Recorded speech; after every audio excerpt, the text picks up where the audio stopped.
Hello, everyone, and welcome to love. And is there any better way of expressing one's love than through the soles of the feet? Specifically, bringing the feet up and down in a pistoning motion as hard as you can. That's what it means to truly be in love. When you feel the stomps of the one you love coming down on your chest, breaking your ribs, you know how much they care for you. You know how much they feel for you. Because you can feel it in your chest, across your ribs. Like, you can feel every fracture of those bones. And it just makes you feel that you are the most special person in someone's world, that they are putting forth all that effort to shatter your ribcage. And that's the kind of thing that makes you feel good. Not in the chest. It makes you feel bad in the chest.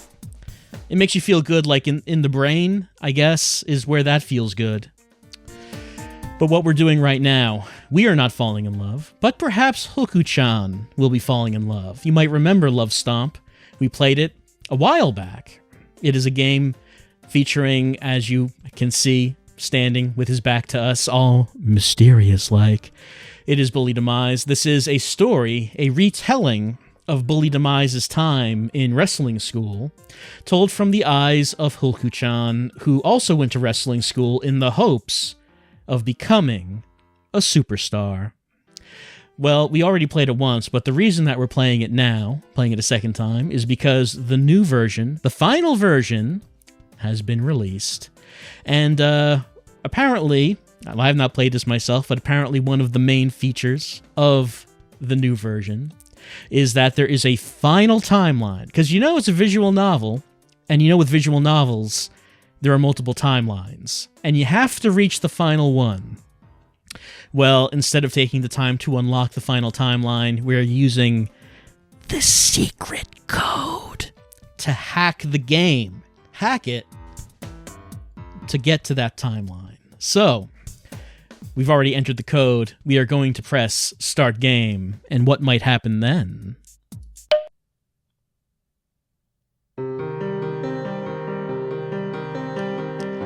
We have entered the final timeline of Love Stomp 1.11.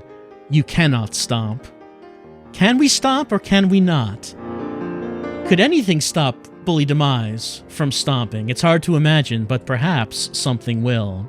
It asks us if we will move forward, and of course we will. What else could we do? I guess I should put this up to a vote. I guess the chat should make the decision. They made the decisions in the first game, the first version of the game as well. So they will choose now. Do we move forward? Yes or no? One or two? A binary choice. And frequently the hardest choices we have to make in life are those binary choices. We have to decide a hard yes or a hard no.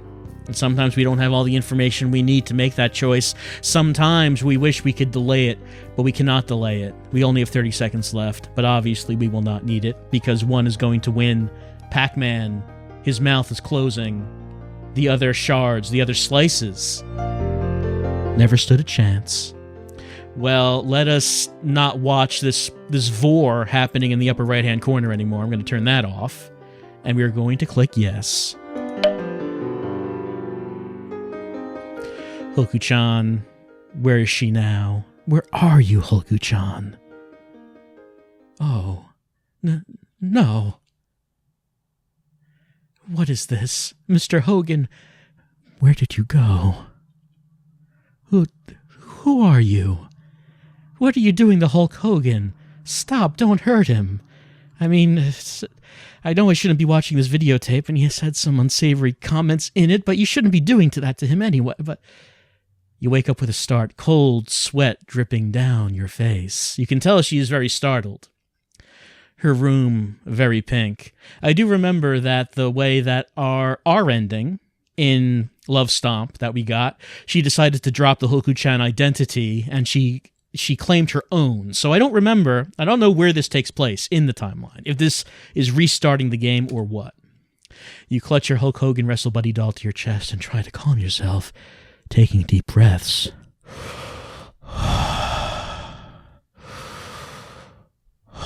Brother, what an awful dream.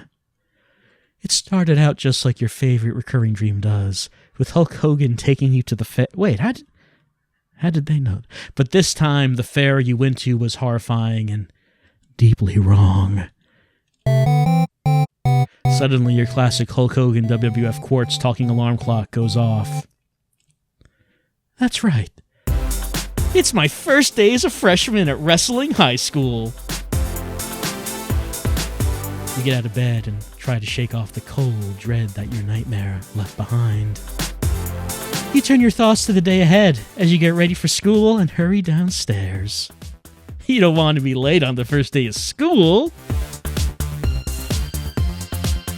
Good morning, honey. Here's your lunch. Thanks for lunch. Gotta go, bye. Wait, you need to eat your breakfast before you go, brother.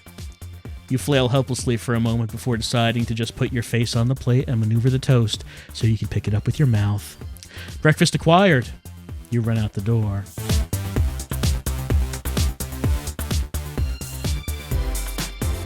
Almost there. But as you reach the gates of that prestigious school, a fateful encounter. You crash right into someone. Huh?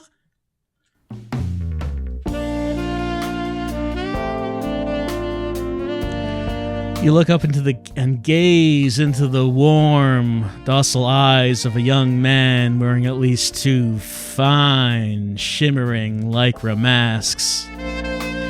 His chest must be as broad as a garbage truck, and he kind of smells like one. The musky scent wafts into your nose as you inhale deeply and relish in his mass. He reaches out a hand to help you up, which shocks you out of your smelly yet intense reverie. You smile and take his big, meaty hook of a hand in yours. He jerks you up off the ground with little effort. Your face grows as hot and red as a fire truck on a summer day. All right. Are you okay? Yeah. Okay. You look so familiar, but you can't remember where you've seen him before. You rack your brains for a moment, but before long he turns and lumbers away toward the school. You straighten your feather boa and hurry after him. Well, wait! The gigantic, meaty-legged young man doesn't stop. You stomp your foot on the ground in frustration. Bully, wait! He pauses and looks quizzically at you, head tilted to the side like a dog who thinks he heard you say something about going for a walk, but isn't quite sure. That's your name, isn't it? Bully Demise? He nods. How did she know that? Have we met? You shake your head. No. I mean, maybe? I don't know. Surely you'd remember meeting an individual as striking as Bully, wouldn't you? You can't think of when or where you saw him, only that everything about him is so familiar. His placid gaze from beneath 2 different masks, the way his biceps sparkle with sweat in the morning sunlight, that rich aroma like the bottom of an Italian restaurant's alleyway dumpster, the kind of cartoon dog would eat spaghetti out of. I guess I must have seen you around campus sometime over the summer, maybe. Anyway, oh no! That's the bell for first period, brother! Oh, there's only one option, I guess. He wraps his massive arm around you, cradling you in his damp armpit like a feathery blonde football. He starts lumbering through the doors at an alarming speed.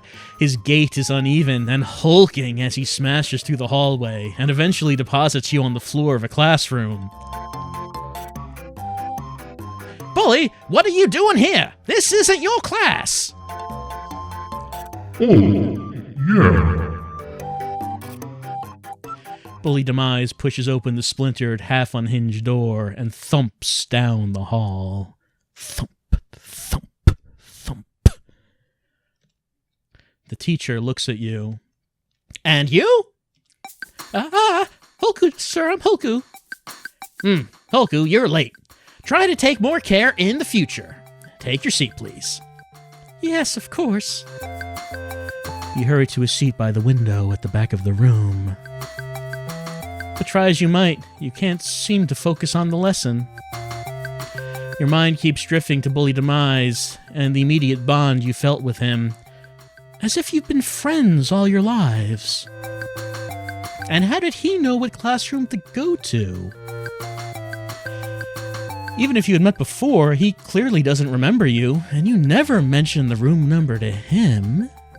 The class seems to drag on and on until finally the bell rings again for lunch. As you head to the cafeteria, you spot Bully. Huh? Curiously, you turn around and follow him as he makes his way through the halls in the opposite direction of the sea of students heading to the cafeteria. Where could he be going? For a brief moment, you feel like someone's watching you as intently as you're watching Bully, like a old man in a wheelchair just out of view. But when you look over your shoulder, there's nobody there, not even a wheelchair, and the feeling is gone. You finally arrive at the staircase towards the rooftops and watch Bully ascend like an angel made of 100% pure. This can't be butter. Brand butter flavor product now with 50% less salt. He trundles over to the far railing and sits down with a soft thwomp and begins to dig his lunch out of his briefcase. You muster up all the nonchalantness you can and saunter coolly over to him, as if you hadn't been stalking him throughout the building. Hey, Bully! Thanks again for earlier. Were you able to make it to class on time? Class? Yeah. You know, that room with the teacher and stuff where you learn things? Oh, that class, yes. He fiddles with his suitcase a bit and managed to extract what you can only assume is his lunch. A paint can-sized plastic bucket that should have never conceivably fit within his regular-sized briefcase. And then takes a bite of it, like an apple. So, what exactly is your lunch, Bully? I saw this really good deal on TV for these buckets of cheesy broccoli rice. It looked really good. I really like when they use this big stick to stir it up. And the bucket's out of my crunch. He holds it up to show you. The cheesy broccoli rice dribbles from the hole onto your skirt, but it just kind of slides right off. That's really frugal of you, Bully. Yeah, I really like frogs. You take a deep breath. Time to bring up what you came to ask. Anyway, I have to ask you something kind of weird, brother. Does any of this feel familiar to you at all? Like deja vu? I mean, do you ever get the feeling something's happened before, but you just can't really remember it properly? Oh, that happens to me a lot when I use too much oil on my sword. Horcrux, if you're gonna have a sword oil blackout, you should know that. No. You know, never mind. I'm sure it's not a big deal anyway. Also, you should probably be more careful with that oil. Just then, another familiar figure appears, a shirtless blonde in hot pink pants, sporting an insufferably smug grin. You stare at him as he approaches. His presence is piercingly annoying, but you can't think of why. Hey there, freshman. What are you doing here? You're way too cute to be sitting with this sorry sack of used tires. Leave Bully alone. You scowl at him. Who's this guy? You can almost think of his name. Hello, Harley Benny. It's nice to see you. He splutters indignantly. It's Heavenly Bobby. More like Hellish Bobby. Bobby turns his attention to you and gives you a confident smile so smooth you could slide down it like you were on a Double Dare physical challenge. Extra slime, please.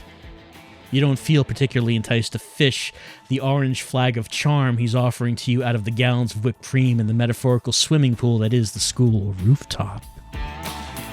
I don't believe we've met. Heavenly Bobby at your service. Please, just call me Heavenly. He forcibly winks in a really awkward way. He has to kinda hold up one hand to his other eye to keep it open and stop himself from just blinking. What's your name? Hulku-chan to you. Bobby reaches for your hand and you feel an electric current like jamming a fork in a toaster. A beautiful name, Hulku-chan. It's like a symphony sung by angels echoing down from heaven. You give him a grossed out look. Thanks. Yours is like a train full of rabid weasels plowing into an old western town. Before Bobby can respond, a freshman in much more tame attire walks up to Bobby, slightly out of breath. Where's that lame attire? I think it's tame. Bobby, why'd you leave me behind? I thought we were gonna mess up Bully together. Oh, there you are, Spunk. Can't believe I almost forgot what I came up here for. Bobby smirks at you, then turns to Bully with a fierce glare. You, Bully Demise, you've stunk up my uniform for the last time. What? Don't tell me you forgot our last match. It was our freshman wrestling final. After a brutal rain of stomps, you pinned me for a whole minute for some reason. It took me the whole summer to wash your stink from my uniform. Today after school, you're going down. With that, Heavenly Bobby and Spunk bloodily storm away. Jeez, what a bunch of jerks. You're not going to really fight them, are you, brother? I don't know. Sounds kind of fun. Fun? Do you really have nothing better to do? If not... Suddenly, Bully's face stiffens into a very serious expression. That's right. I do have something to do tonight. You do? I mean, of course you do. I think I'll give my sword an extra coat of oil. It can always be more slippery. Oh, all right. Maybe do it in a well-ventilated room this time. Don't worry, the room is nice. He abruptly stands up and lumbers off. You're a little worried, but at least he's not going to fight Heavenly Bobby this afternoon. That evening, you're happier than ever to be home and forget the stress of the day. As you're getting ready for bed, you suddenly hear a noise outside your window. You peek through the curtain, and for a moment you can see a shape like a wheelchair move, but it's quickly lost to the darkness outside. You stand there for a few minutes, watching every little shadow and gust of wind, but nothing seems amiss. Maybe it was just a hungry Hulkamaniac in the middle of the night, looking for a place to get down with some hot pasta. It's past closing time, and you've got school in the morning, so it's best to get to bed. The next day, Principal Hercules Tongue calls an assembly to officially announce the freshman-sophomore tag team final at the end of the term. A wave of excitement washes over the freshman, but the edge of the surprise feels somehow a bit dull to you. Like you somehow expected it, kind of. Brother? Still, your heart skips a beat when you think about the possibility of teaming up with Bully Demise. You spot him in the crowd, a sweat-stained, meaty lighthouse guiding you to safety. Hi again, Bully. Hello? I was wondering, about the tag team final. Do you know who you want to, team up with? Bully shrugs. Oh, well, could I be your teammate if it's okay with you? Bully looks you over for a moment. Okay. Great! Maybe we could train today after school.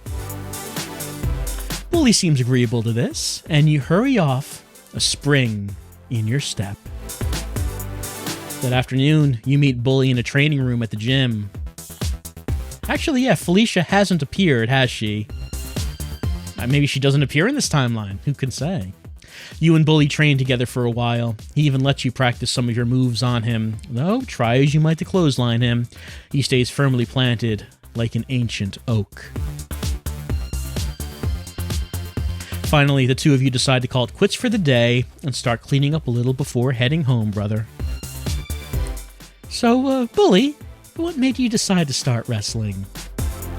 Bully shrugs. What does your family think?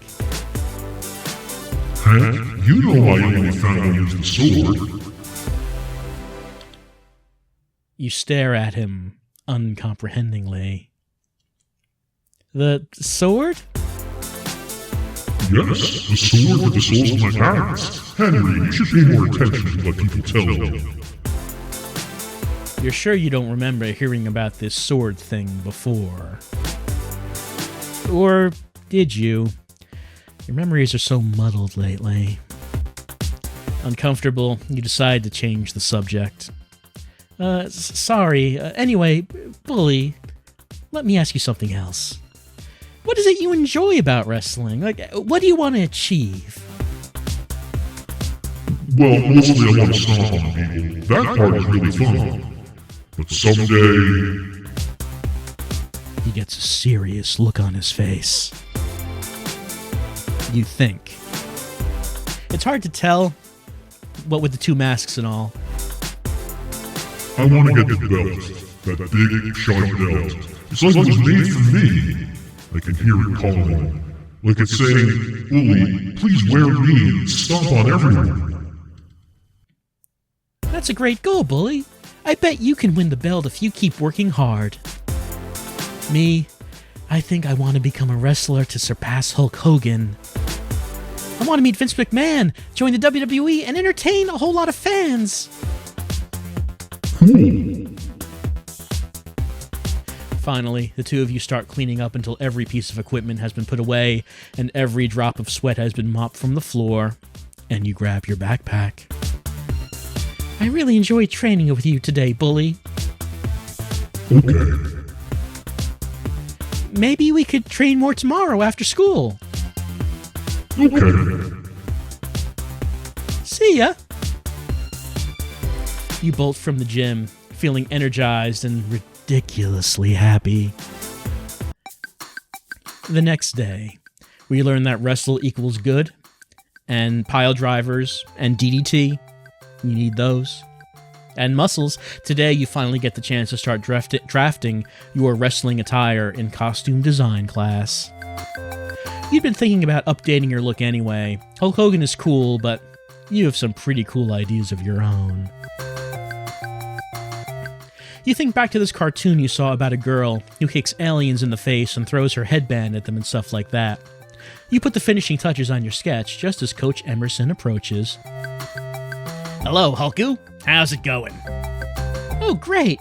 I just finished my sketch and I think I'm going to start working on my boots. Can I take a look? Sure thing. I'm really pleased with how it turned out. He takes your sketchbook and stares at it for a while. A concerningly long while.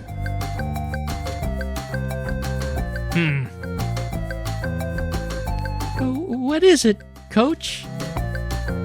Well, Hilku, did you speak with me, with one of your classmates about this design? Because it's looking very familiar to me. In fact, it's identical to another student's design. What? No, it's original. I came up with it by myself, really. Hilku, in this school we take plagiarism very seriously. If you admit to me you copied your design, I won't be as harsh on you. But if you continue to deny it, I'll have to send you to counseling. You feel a hot pit of anger prickling inside you. Who does this guy think he is, anyway? I'll keep denying it because I'm telling the truth. Coach Emerson gives you a skeptical look. In that case, you need to go to the counselor's office right now. Fine. You snatch your sketchbook back with a snarl. Not scratch your sketchbook. How would you even do that? And stalk out of the classroom and down the hallway. As you near the counselor's office, you immediately notice Bully Demise and Heavenly Bobby sitting on one side of the waiting room. Bobby is loudly shouting at Bully as you show the clerk your appointment card. You take a seat near Bully and Bobby as you wait to be called. What are you two doing here? Somebody started picking a fight with me. You stole my family sword. I did not. I already told you, you dolt. I even admitted I wanted to, but it wasn't there when I went to take it. Stop lying, Bobby. I know you stole it. What? Honestly, that's a weird lie, Bobby. That's because it's not. You watch him carefully as he answers you. He really does look upset. You can tell because of the eyebrows. The eyebrows are a dead giveaway. I may fight with Demise all the time. I may hate him. But I am not going to tolerate accusations like this. I didn't do anything this time. Maybe he's telling the truth. After all, you were just falsely accused yourself. Bully, maybe he's telling the truth. He seems really upset. I don't know how fast. I'm pretty sure. Bobby throws his hands in the air and makes a sound like a cat coughing up a hairball. There's no convincing him, Hilku. He's decided for himself what he believes. Suddenly, the counselor opens his door and beckons for you. You give Bully a weak smile and head towards the office. As you enter, you instinctively cover your ears, only to be met by silence. Ah, you must be Haruka. You jump back in shock. Nobody at school calls you that. How did he know? Did he dig up your records? My apologies for startling you. I was just reviewing your files. Would you prefer to go by your wrestling name? Yes, please. So, Coach Emerson reports that you've plagiarized your new design from somewhere. I did not. Now, calm down. I believe you. You're not in trouble. You glare at him.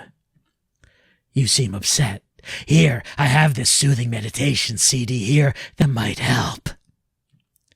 He presses a button on the CD player on his desk. Isn't that better?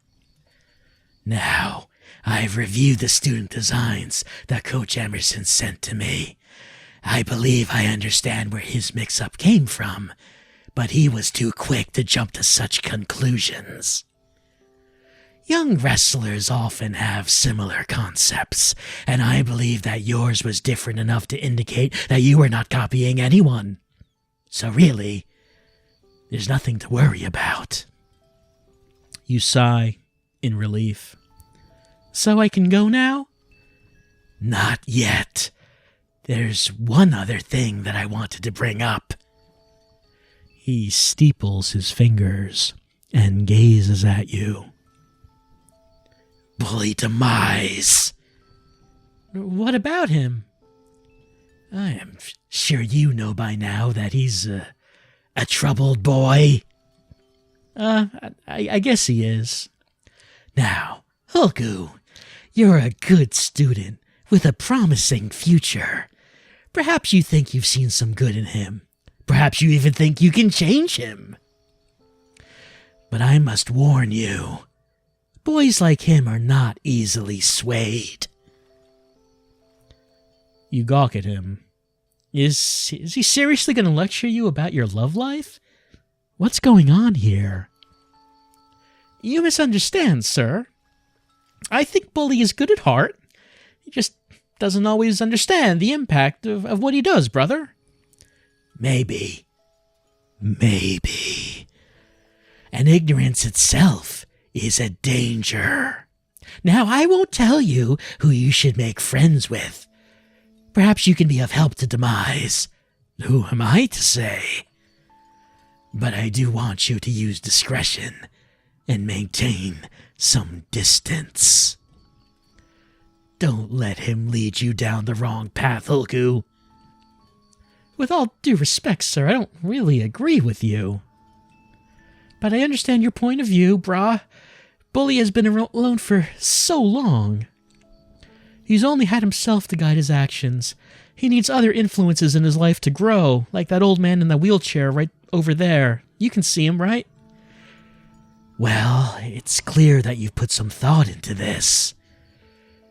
Then, in that case, I request only that you check in with me from time to time about this matter. And I think it would do a great deal of help if you could encourage Mr. Demise to come see me as well. Yes, sir. Thank you. The counselor dismisses you, and you head out into the hall to collect your thoughts. That didn't go how you expected it to, at all. Are people saying that in the Steam version of Virtue's Last Reward, they changed Dono to Dunno? That is outrageous. How could they possibly do such a thing? Ruined. It's all been ruined. I can't believe they would do that. Well, we're just going to have to push forward. We're just going to have to move ahead. You know, tragedies befall us in our lives, all of us. And we have to just fight on. We have to just get through it. Get through it with the love of others, the love of those who will stomp on us. And maybe, just maybe, we can find that special someone who will give us a stomp. Maybe now. Maybe tonight. Let's keep moving forward. By this time, Bully and Bobby have left. You suddenly remember that you had promised Bully you'd train with him today. You're not quite sure what to think about your meeting with the counselor, so you decide to discuss it with Bully after you train. As you race down the hall to the gym, you get that same feeling of being watched through sunglasses. You try to ignore it. You've got a training session with the one and only Bully Demise to get to ASAP. After training with Bully for a while, you decide to broach the topic of your meeting with the counselor. You know how I was at the counselor's office? Well, the counselor just talked about, you, brother. Bully looks at you with an expression of mild confusion. But you're not me. No, I'm not. It'd be really weird if you were also me. Yeah. Anyway, the counselor wanted me to check in with him and tell him how you're doing, and he wants me to come talk to him. He wants you to come talk to him sometime yourself. Either one of us. Talking to him, the counselor. I'm doing great. I just bought some new sword oil last night. I thought someone stole your sword. Yeah. Buying oil is a hard habit to break. I see. You wonder how much sword oil costs and how much cans must be in his house? Room? Tent? Where does he live, anyway? You try to bring the conversation back on topic. Anyway, he's worried that you're too much of a troublemaker, I guess. I told him that you just don't really understand what you're doing sometimes. Bully seems to consider this for a moment. Do I make trouble, Hortense? Well, sometimes you do stomp a little too much in the ring. Stomping? Too much? He looks absolutely stunned in a way that you've never seen. He can't seem to process the concept. Yeah, I know it sounds bizarre, but Bully, you don't want to actually hurt anyone, do you? No, but Jesus wrote in his book that if someone wants to be closer to God, their flesh needs to be weak. I want to help people be closer to God. You're a bit surprised. You didn't think Bully was the religious type. That's noble, but I'm not sure you're interpreting that teaching correctly. But Jesus told me himself. I helped him spread the good word. I watched him write his book. He was my good friend and classmate before I came to wrestling school. Now it's your turn to be confused. I had no idea that's how the Bible was written, Bully. I grew up in a Hulkamaniac household. The only holy material I know is the VHS collection of Thunder in Paradise. So I guess I'll just take your word for it. You pause for a moment. Anyway, it's okay if that's what you believe. It's just, maybe tone it down a little, brother. You can weaken people's flesh without sending them to the emergency room. I think Crash Cougar is still recovering from the last time you guys fought. Okay, Hamburger Helper. You're really smart, so I trust you. Maybe I can help people more if I don't stomp as hard. His face brightens suddenly. And that means I can stomp more often. I'll have energy for so many more stomps this way. Yeah, just remember, softer stomps. Zomer, yes, he can also start them on fire, but he doesn't like to show off. He doesn't like to boast about his otherworldly powers. That went fairly well. You think. Once again, the two of you spend a bit of time cleaning up. Your excitement makes things go a bit quicker. As you go to leave, you find yourself waving goodbye to the empty benches. You're not really sure why. The days go by, and before long, you've forgotten all about your meeting with the counselor. Life at wrestling school seems pretty normal. Finally. One day, an assembly is called for the freshmen and sophomores. Everyone files into the gymnasium under Coach Emerson's lead. You try to wave to Bully, who you spy across the gym, but he doesn't seem to notice. Coach Emerson takes the stage in the gym and details the class assignment today. You'll be randomly paired with an upperclassman for tag team practice. Coach Emerson calls out each number until you finally meet your match. Heavenly Bobby. Hey there, Hoku-chan. Is it just me? Or do we have some sweet chemistry going on here, eh? You just give him a long, disgusted stare. It's nice to get a chance to really know each other, isn't it? I don't want to get to know you. Are you sure? I'm actually pretty cool. Yeah, maybe if I lock you in the freezer. That sweet comeback comes to you so easily, boosting your confidence. Ouch, Hoku. Cute and witty. You could say we're a match made in... He leans over and winks at you. He seems to have gotten a little better at it, you have to admit. Heaven. You roll your eyes and push past him to get changed for practice. You follow Bobby as he heads towards a corner of the training room. You don't want to practice with Bobby, but if you have to, you figure you might as well do it right. You stand across from him and stare him down. So, Hoku, word around school is you've been training with Bully. That's right. Huh. Too bad. Now you're gonna have all these bad habits to break. I don't have any bad habits. My training has been going great.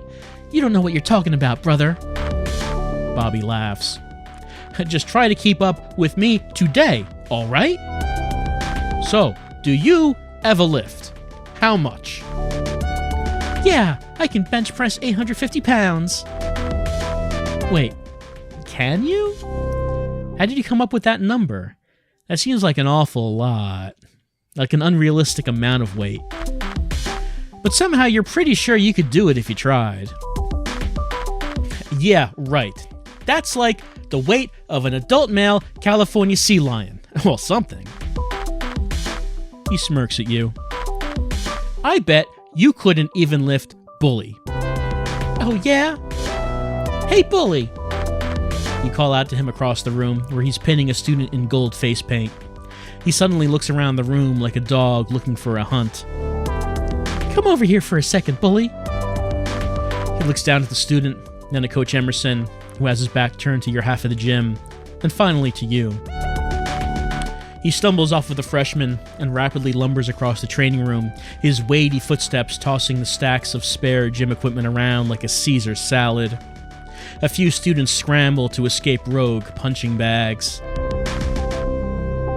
What's going on, Harmonica? This string bean here says I can't lift you. Mind if I prove him wrong? Oh, okay. He stands with his legs spread and his arms outstretched, as compliant as still as if he were just another piece of gym equipment. Okay, that's fine. This should work. You approach him cautiously and just sort of try to scoop your arms around his gargantuan form like an ice-cold tub of rocky road. Delicious. Maybe, like, duck a little, Bully? Okay. This is gonna be rich. I'd warn you not to hurt yourself, but I can't imagine you'll even be able to get one of his legs off the ground. The initial approach is challenging to say the least, but after a moment you get a solid grip by placing your left hand on his shoulder and hooking your right arm between his legs. You take a deep breath and steel yourself before you begin to lift. Every single muscle you have is screaming and burning as you call on all of your strength to push upwards. The thick, soupy layer of sweat that coats Bully's, well, everything doesn't exactly help either. It feels like an eternity, but finally... As you lift Bully triumphantly, draped over your shoulder like an extremely large Persian rug, you manage to glance at Bobby to check his reaction to your achievement. He's staring slack-jawed at you, eyes darting from Bully's limp gargantuan form to your incredible biceps to your sweat-drenched face. Hoku, you're unthinkably powerful. I can't believe this. Good job, Demise. Can you put me down now? You awkwardly try to set him down, but your legs are starting to give out, so you end up just rolling him onto a gym mat. He doesn't seem to mind, though. He lets the momentum propel him a good several feet, then flops over onto his stomach and stumbles to his feet. You try to catch your breath as you mop the sweat from your brow. What in the world of wrestling entertainment is going on over here? Coach! I had nothing to do with this. You liar! You dared me to! Well, you didn't actually have to try to do it. Bully looks silently back and forth between the two of you like a cat watching a tennis match on television. But you started. Enough. All three of yous are in trouble. Hoku, Bobby, clearly you two cannot work together. Bully, you abandon your partner. You all failed this assignment. Coach Emerson bars you, Bully, and Bobby from even completing the practice match and sends you to sit in the bleachers and watch the other students perform. The three of you sit in silence, with you and Bobby refusing to look at each other, while Bully just picks rocks out of his boots and throws them on the gym floor. Crash Cougar walks by on the way to the ring and steps on one bare foot. Soon the term is more than half over. You and Bully have kept practicing, and you think you have a good chance of being his teammate. As you're leaving school that afternoon, you pass by the woodshop studio and notice Bully sitting alone at a bench, hunched over something on the table. He's surrounded by wood planks and chips, power tools, piles of metal, and little bundles of grass. He pulls his arm back and... BAM! His fist slams into the table. You run to check on him. Bully, are you okay? Oh, Helmet-chan. I'm okay. What are you doing? Making a birdhouse. He picks up something from underneath a bundle of grass and a pile of debris. It looks more like a slingshot than any birdhouse should. That's not a birdhouse. No, it isn't. So how does this work? You stack a bunch of material and then punch it and it makes something new. I see. Maybe if you tried stacking it in a different order. You sandwich a bundle of grass and a dowel in between two pieces of plywood and motion for Bully to punch. He does so, but the dowel is sent flying by the force of Bully's arm stomp. And it is true when you think about it. Punches really are just stomps that you do with your arms. And under the rubble is a beautiful wooden chest. It's beautifully carved, with an intricate design of stomping feet in a stylized design around the sides. You try to open it, but it seems like the lock is stuck firm. A little disappointed, but still impressed, you gently place it out of punching range and set up the pile again. Bully manages to aim a little better this time, and lo and behold, finally, there's a birdhouse sitting on the table. You fling your arms around Bully in a congratulatory hug. You know, I assume that if someone did not watch the stream of Wrecked, this whole sequence probably very confusing. You probably should watch that. Thanks for the help. You stare at him expectantly. Haruka? A chill runs down your spine. Well, what? How did you... That's not it? Sorry. I forget your name sometimes. No, actually, that is my name. But I'd rather go by Hoku. Oh, then thanks, Hoki. You laugh with relief. It was just a lucky guess then, brother. Still a little uneasy, you help Bully clean up. He leaves the chest on the table, but you think it's just too beautiful to throw away like that. You pocket it as you exit the room. Once again, you and Bully find yourselves eating lunch together on the rooftop. Today you brought a sandwich that's been carefully cut and pressed to make a stunning likeness of Hulk Hogan's face. That sounds like a nightmare sandwich. Bully brought another bucket of lukewarm rice and cheese. You're not really sure how he can tolerate eating those every day, or how his digestive system has learned to cope with his dietary choices. Little would Hoku-chan know. Years later in the future, when the world was on fire, she would have nothing else to eat but that, and then she would learn how to tolerate it eating it every day. She has some good years left, though. Across the rooftop, you can hear Bobby and Spunk arguing amongst themselves. Boris can shout pretty loud. Yeah, turns out it's not just his fashion choices that get loud. Isn't he friends with Sport? They sure have trouble getting along sometimes. They're both just too full of themselves. I'm full of rice. You kind of wonder if maybe you should interfere with their fight. But you also don't really care, so you just watch them flail their arms at each other for 10 minutes before they storm off in separate directions.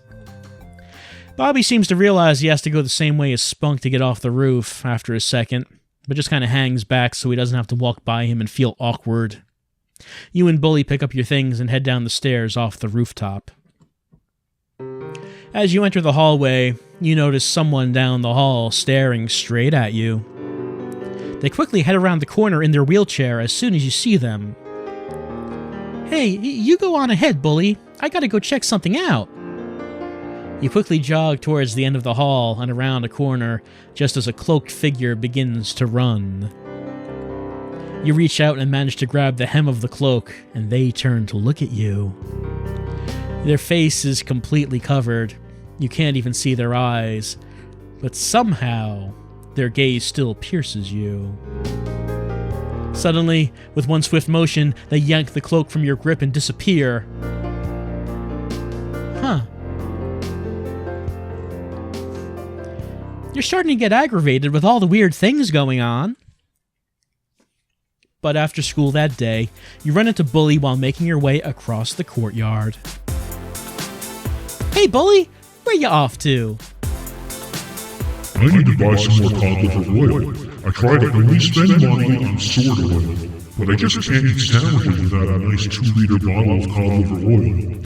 It really greases up the throat, you know? I bet it does. I needed to buy some whey protein myself, so I was thinking of checking out that new Muscles R Us that just opened at the mall. You want to go together? Okay. The mall is packed full of people, typical for a Friday afternoon. Bully is not easily distracted from his mission to buy cod liver oil, and ignores your requests to window shop. It's all you can do to cling to his ham bone of a forearm, flailing behind him like a novice water skier as he plows through the crowds, making a beeline for Muscles R Us. There, the two of you do your shopping. He gathers an armful of cod liver oil, and an armful for Bully means approximately half the entire shelf. And you pick up a large container of Way Cool brand whey powder. Apparently it has 5 of the most tubular proteins available in one perfect blend. You leave the shop only a little worse for wear. Bully managed to knock down a few shelves and spilled a whole display of Croco 8 drinks, but really that's better than you expected. He's like a bull in a vitamin shop. As the employees rush to clean up behind you, you and Bully decide to make a quick stop at the food court.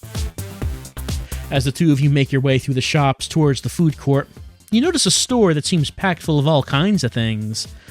You wonder if you could find a nice gift for Bully there. Hey, Bully, I gotta go to the bathroom, do some girl stuff, you know? Powder, my biceps.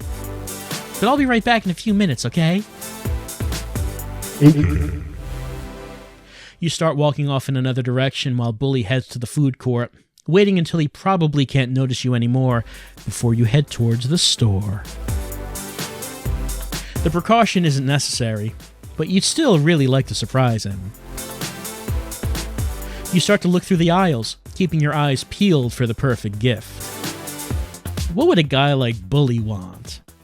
You spot some books on wrestling history. Nah, he doesn't really seem like the kind of guy who's into reading. Maybe a new pair of boots? You're not sure what his shoe sizes are, though. And they are different. There's a cool jacket with a tiger on it, but you're pretty sure it's about 10 sizes too small. Those sleeves probably wouldn't even fit his wrist, let alone his entire arm. Then again, you're not sure if there even is such a thing as a shirt that would be able to contain Bully's bulging, meaty limbs. That's when you see it, a gigantic can of sword oil, sparkling with stray leaks of oil and clouding your brain with nauseating fumes. As you're heading around the corner to check it out, you bump right into someone who smells strongly like the underside of a dinghy. Excuse me, miss. Oh, sorry. Wait, counselor? Ah, hello, Hulku-chan. Doing a little shopping this evening, I see.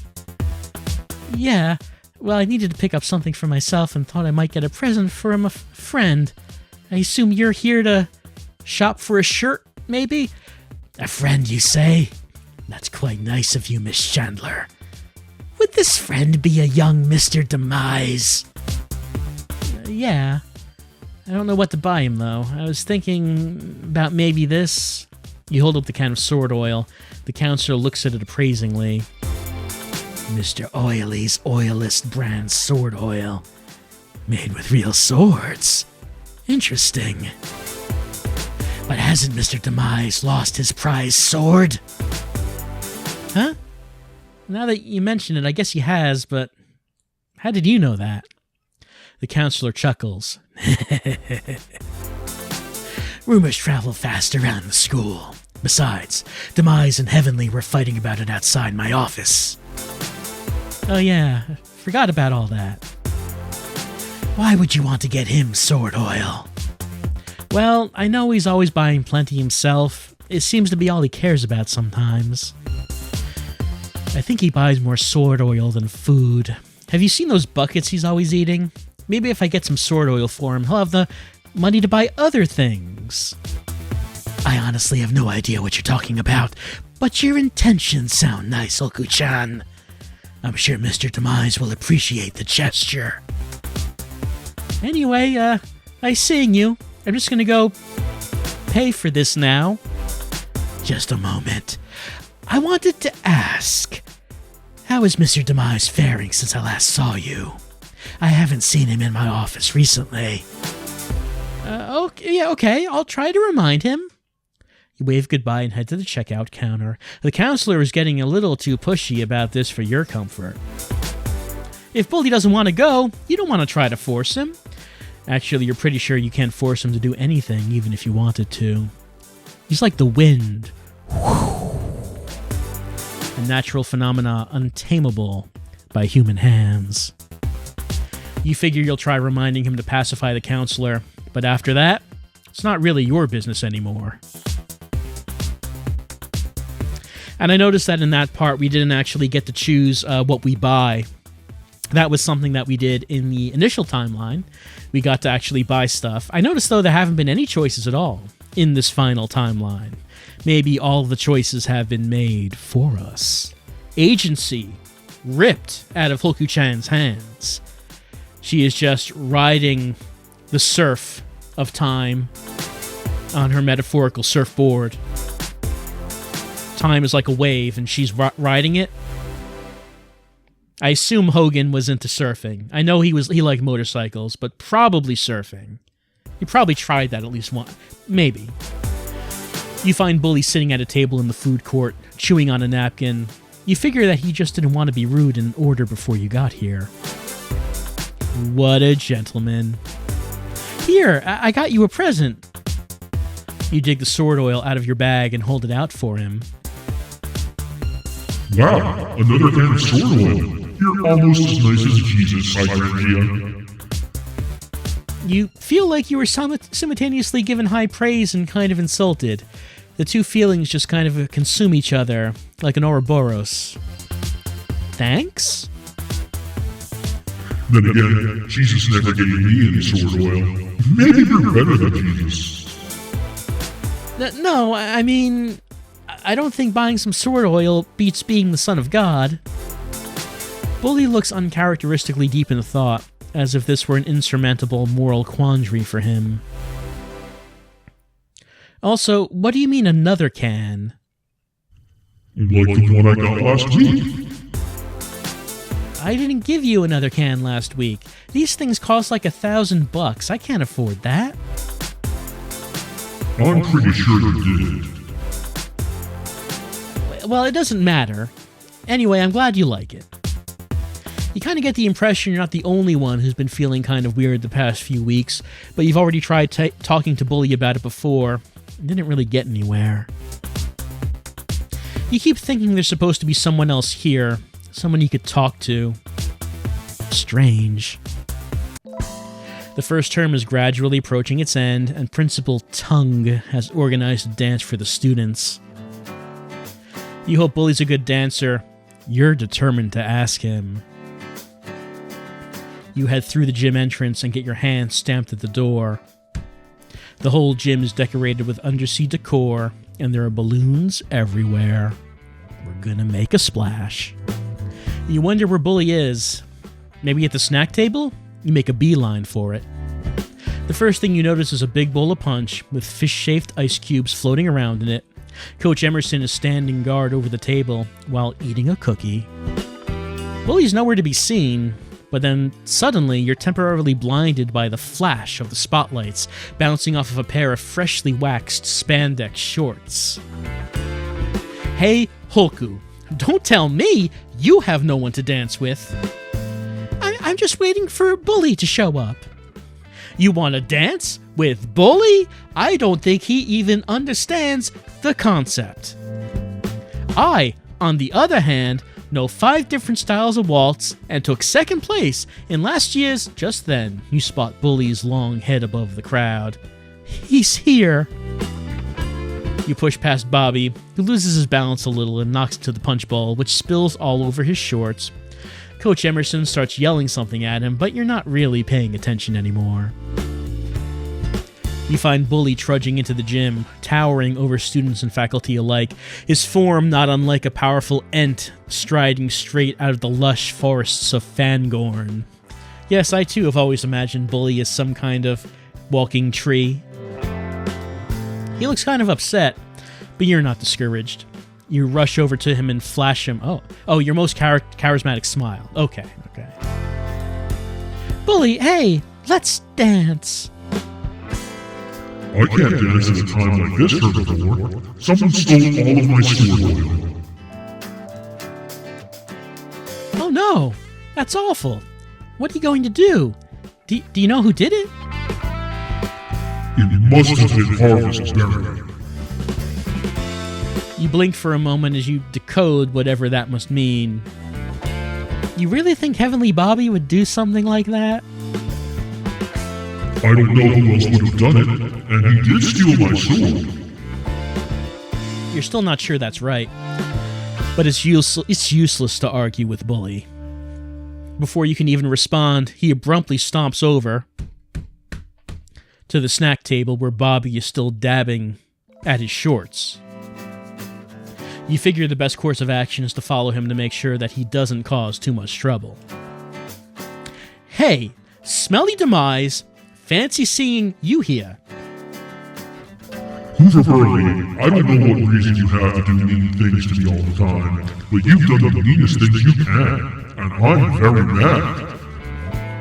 Bobby looks a little scared. You made fun of me lost. You took my family's sword. You told lies. And now you took my sword oil. Well, I did not do any of that.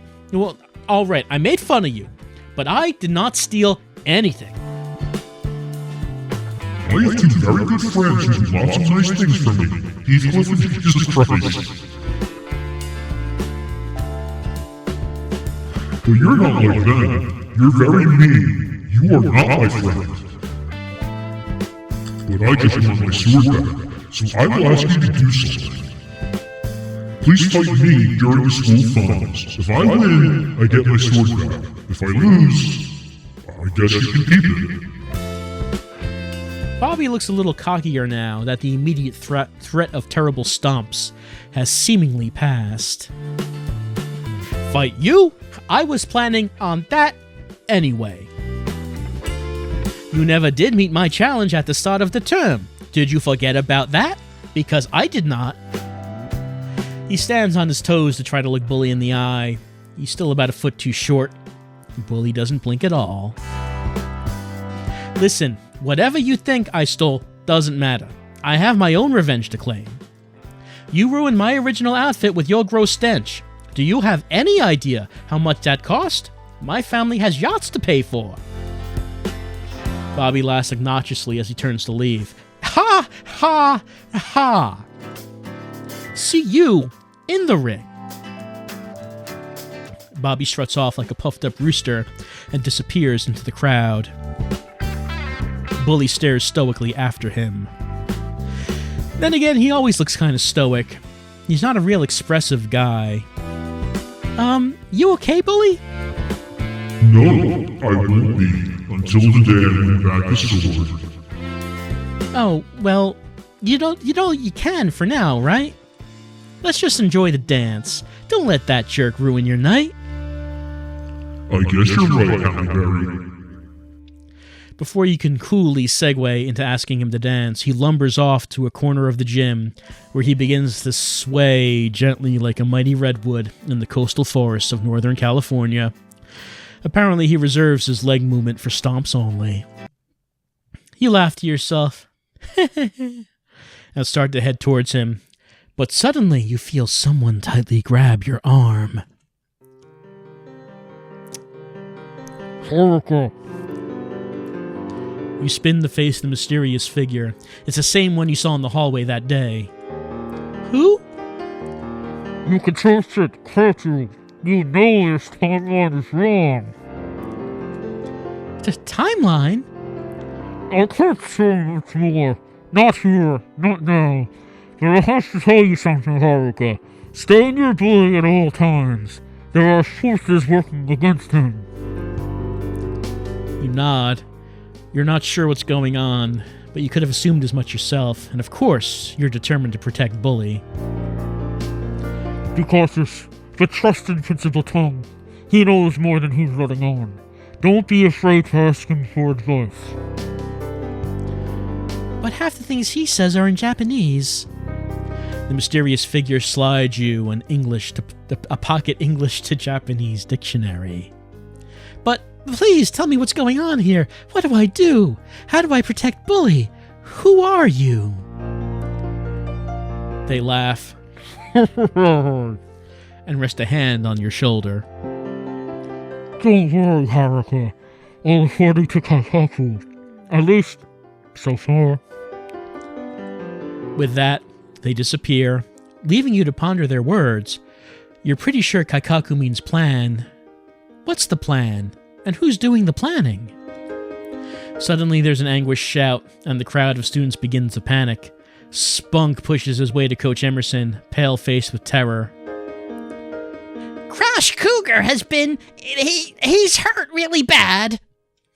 He leads Coach Emerson and Principal Tongue towards the kitchen, and a handful of curious students follow. Without even thinking, you race after them. Things are very wrong, and you're tired of being confused. You want to get to the bottom of all the strange goings-on around school. As you round the corner to the kitchen, you're hit by an intense smell, something raw and tangy, sharp in your nose. The floor and walls are splashed relentlessly with red, and you're instantly taken aback. You cover your eyes, but after a moment, a sense of morbid curiosity gets the better of you. You open your fingers to peek through at the terrible scene laid before you. You follow the crimson trail to glance upon who you can only assume must be Crash Cougar, who lies motionless in the gruesome array. His pained expression is locked in one terrible moment, sprayed with red in the striking shape of a star, his beard matted with the mess. The shock overwhelms you and you avert your eyes again, recoiling and falling backwards until Bully Demise's rock-hard thighs catch you. Well, you sort of bounce off him at first, but then you settle back into his torso and bury your face into his rancid spandex uniform. Suddenly you hear footsteps and open your eyes to see Principal Tongue walking carefully over to Crash. He checks for a pulse and brings his now dirty hand up to his face to inspect. He sniffs his palm, considers it for a moment, then licks it. You're incredibly disgusted for a few seconds before he stands up and addresses the crowd of students and faculty and announces, "Tomato sauce desio?" He looks back down at Crash, who's beginning to stir. So he'll be okay? Coach Emerson comes forward with a wet towel and a first aid kit and begins to scrub Crash's arms clean. Crash groans and clumsily rubs at his face to try to scratch off the flakes of drying pizza sauce. I think so. He kneels down next to Crash. Mr. Cougar, what happened?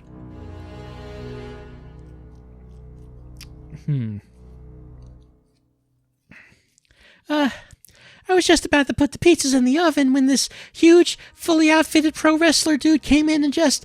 Next thing I knew, I was hitting the ground. Could you describe his Sifiku? I think he had like a big star in his chest or something, like the one I have. That's all I remember. I've never met a wrestler like that before. At any rate, Mr. Cougar, you should head to the Yogokyugyu, just to be safe. Consider your community service completed. Where? You flip through your pocket dictionary, then lean over to Crash.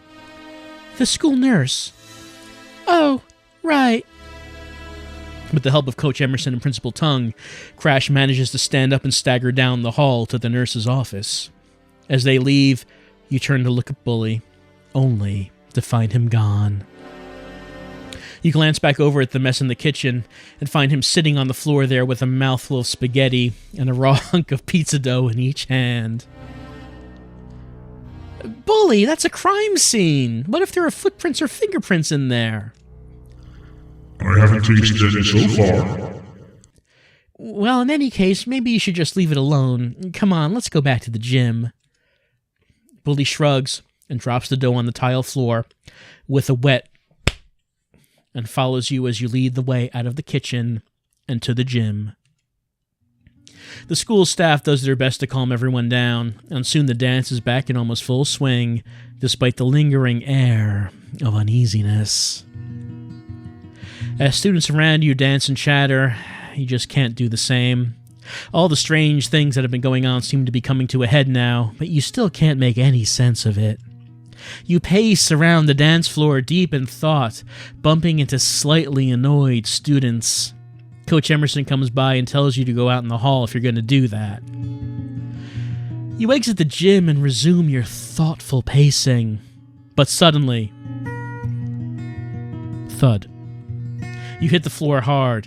Did Crash's attacker return? You scramble to your feet in a panic and frantically look around to find nothing, except another student lying face down behind you. You crouch down and examine them.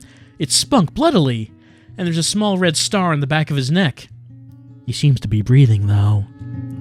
Spunk!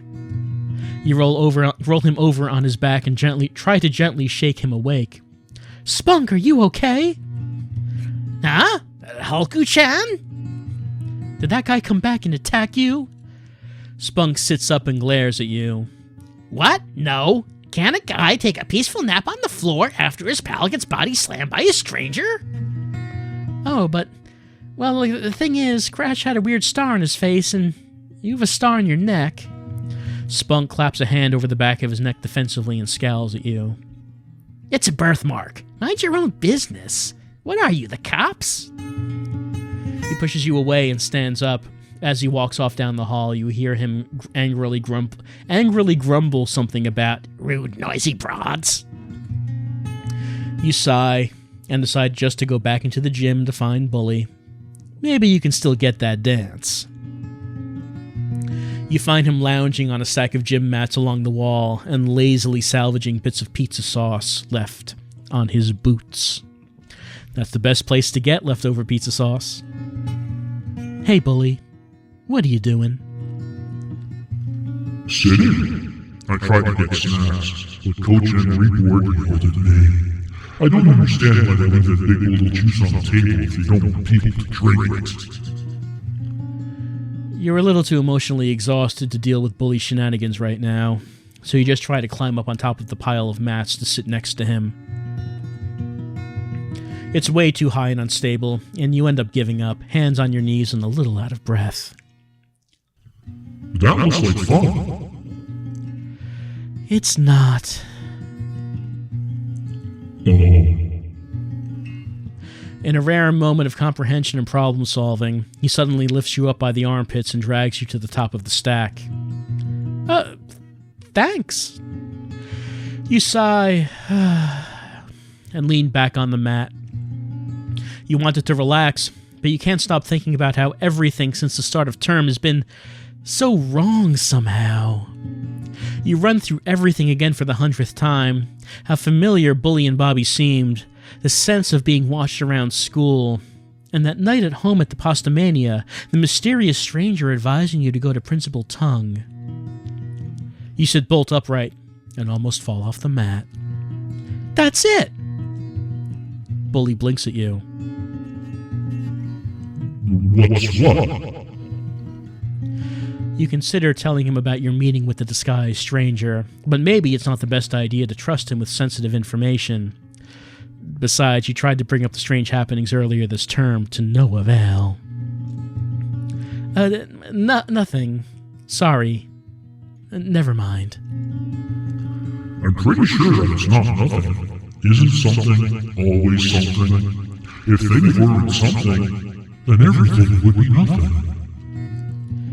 You're not really sure what he's getting at here, but you suppose the end result is that, in his own unique way, Bully is pressing you to divulge at least some of what you're thinking. But how much should you tell him? And you can't just run off to find Principal Tongue by yourself. That mystery person warned you that there are people around school who want to hurt Bully. You can't just leave him somewhere.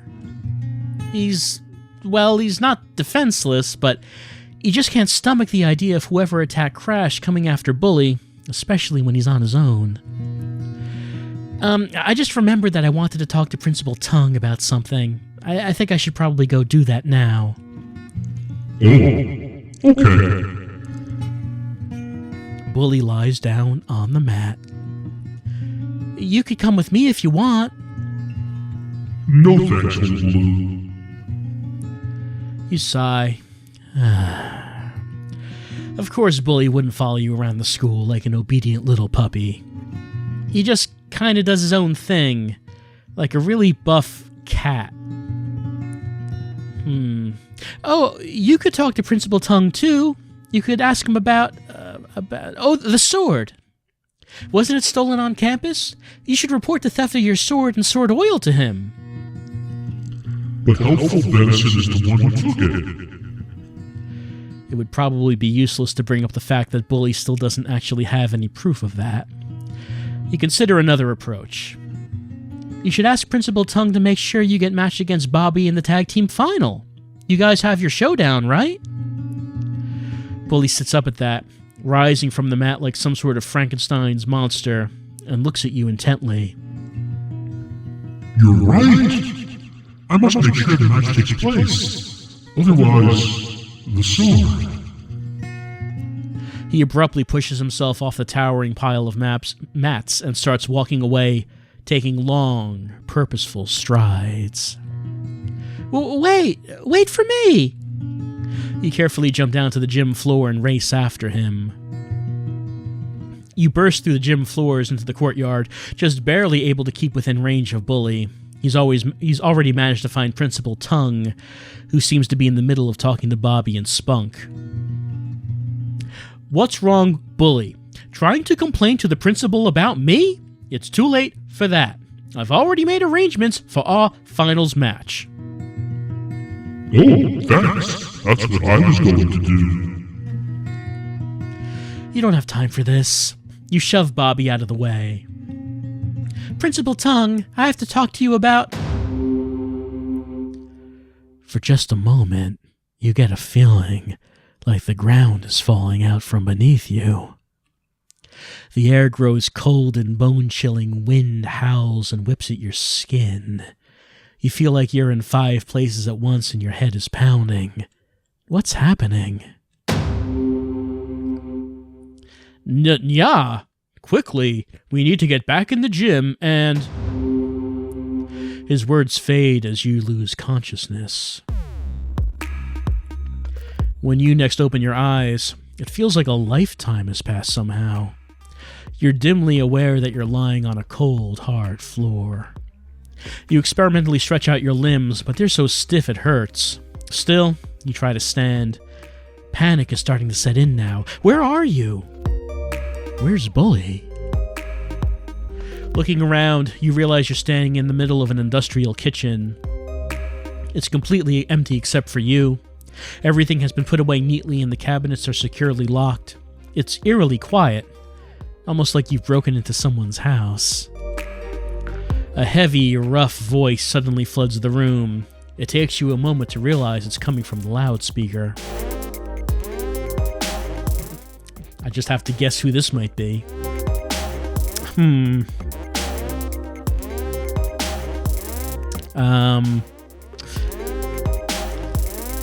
Welcome back. I trust you slept well. I hope so, because you'll need to be fully rested for what's in store.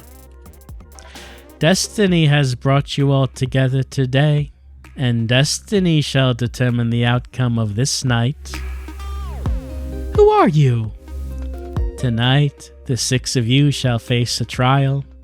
I have prepared for you a number of challenges that will test your strengths and weaknesses. For our event, I have brought you all to a classic locale in the history of wrestling, one of the greatest nights the wrestling industry ever experienced. Welcome to the Pontiac Silverdome. Your heart skips a beat. Could it really be? Of course, many of you were not present during the 1987 WrestleMania event, but tonight, you can be. Or rather, you're almost there. The date is March 28th, 1987. The world sleeps, primed and full of energy in anticipation of what would go down as one of the greatest wrestling matches known to the world. Hulk Hogan versus Andre the Giant. But if you don't play your cards right tonight, you'll find yourselves trapped here forever, constantly living out the hours leading up to the greatest match of our time, but never once viewing it yourselves. No! What a nightmare that would be. So, I would advise you to get to work making it through my gauntlet of puzzles. There's just a few hours for you to make it to the ring for our main event of the night. Oh, and by the way, Bully, there's a certain sword here waiting for you. The voice lets out a gurgling sort of laugh that makes your skin crawl. The voice on the loudspeaker cuts short, making the silence of the kitchen ring like a bell. The vent above the stove suddenly rumbles, and Hulkaroni and cheese begin to pour out at an alarming speed. Oh no! You better find a way out of here.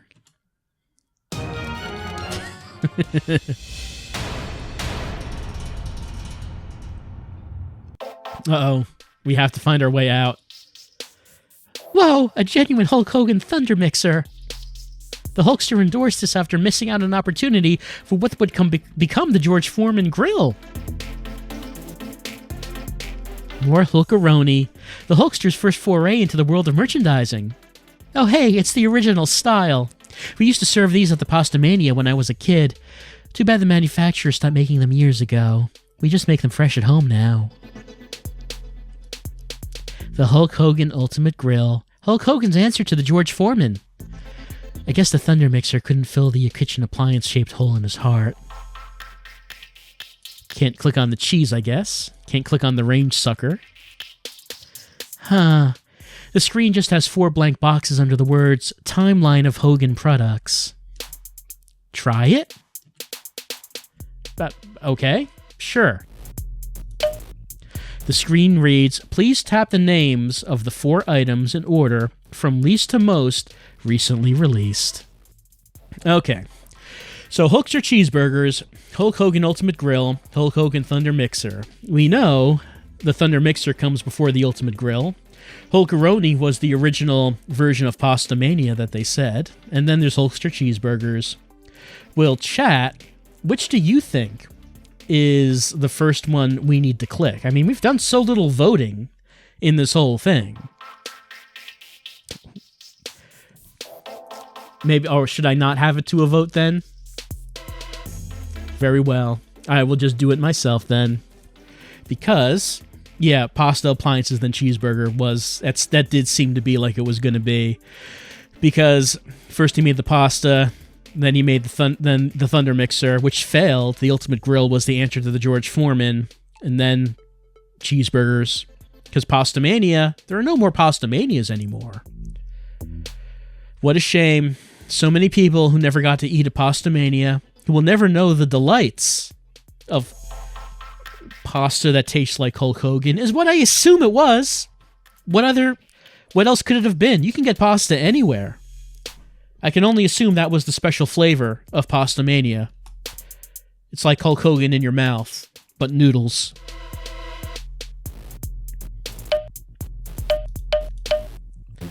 The computer beeps and flashes you a congratulations screen.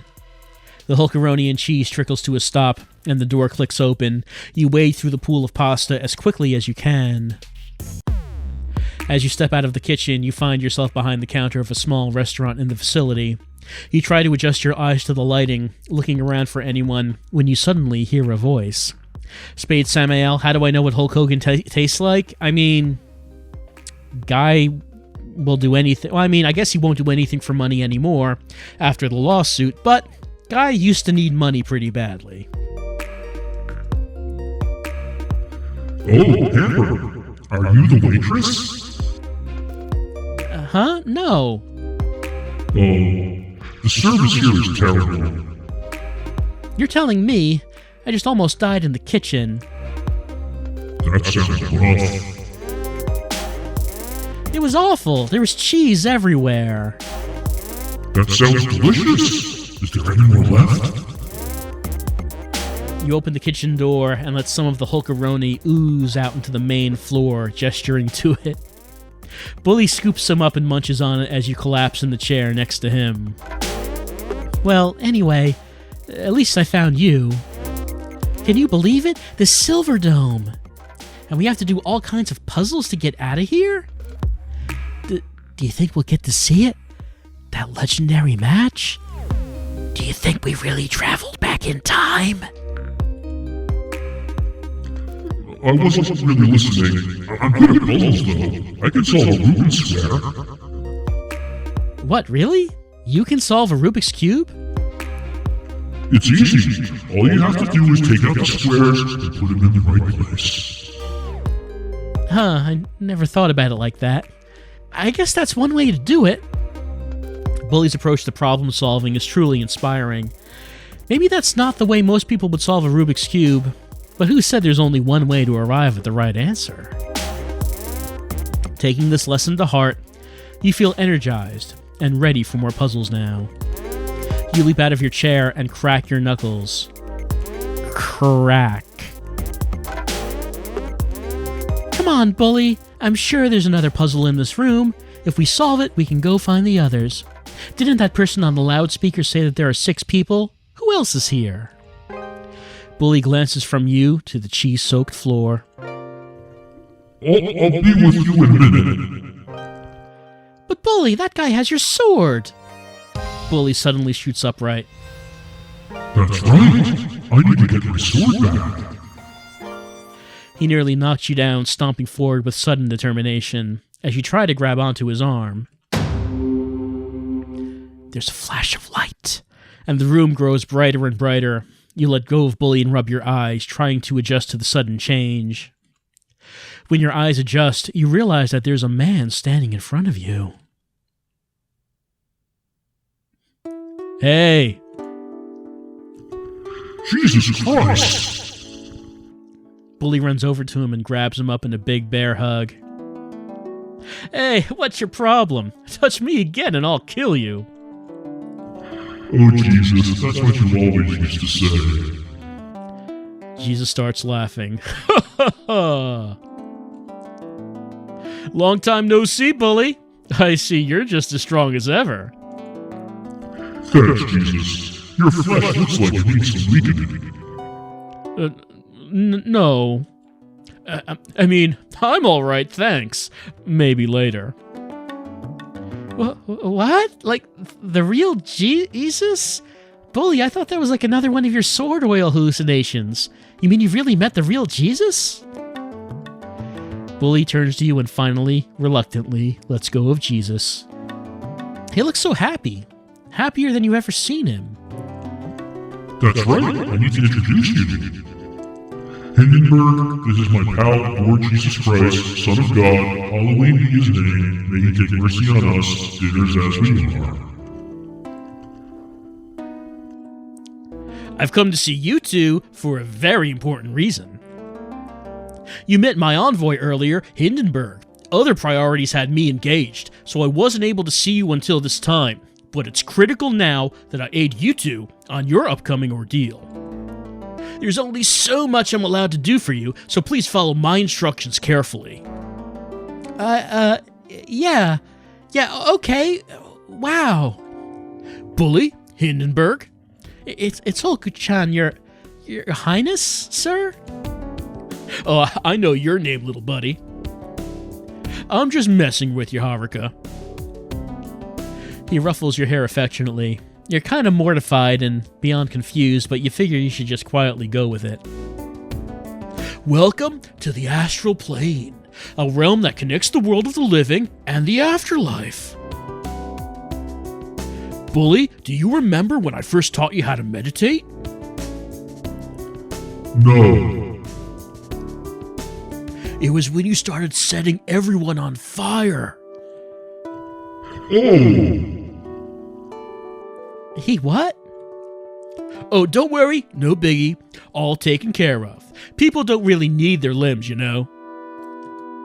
Anyway, the point is, I need to teach you two how to use your chakras. Bully nods solemnly, but you're totally lost. Wait, why? What ordeal are you talking about? What's going on? Jesus' expression grows serious. Haruka, today you two will be facing a duo who have been traveling across dimensions and recklessly tearing holes in the fabric of space-time. They have powerful ancient magics at their disposal, and they aren't afraid to do whatever it takes to get what they want. Bully's battle with them is one that has been long prophesized. What could they possibly want with Bully? All I could say is that one of them has a grudge against him. But more than that, Bully is the only one with the power to stop him. One last question, Mr. Christ, sir. Where are we? Is this really the Silverdome in 1987? Jesus shrugs. Sure looks like it. But that doesn't matter. The important thing is that it's a trap. Stay alert, Haruka. You shift your gaze over to Bully. Is this why you were instructed to protect him?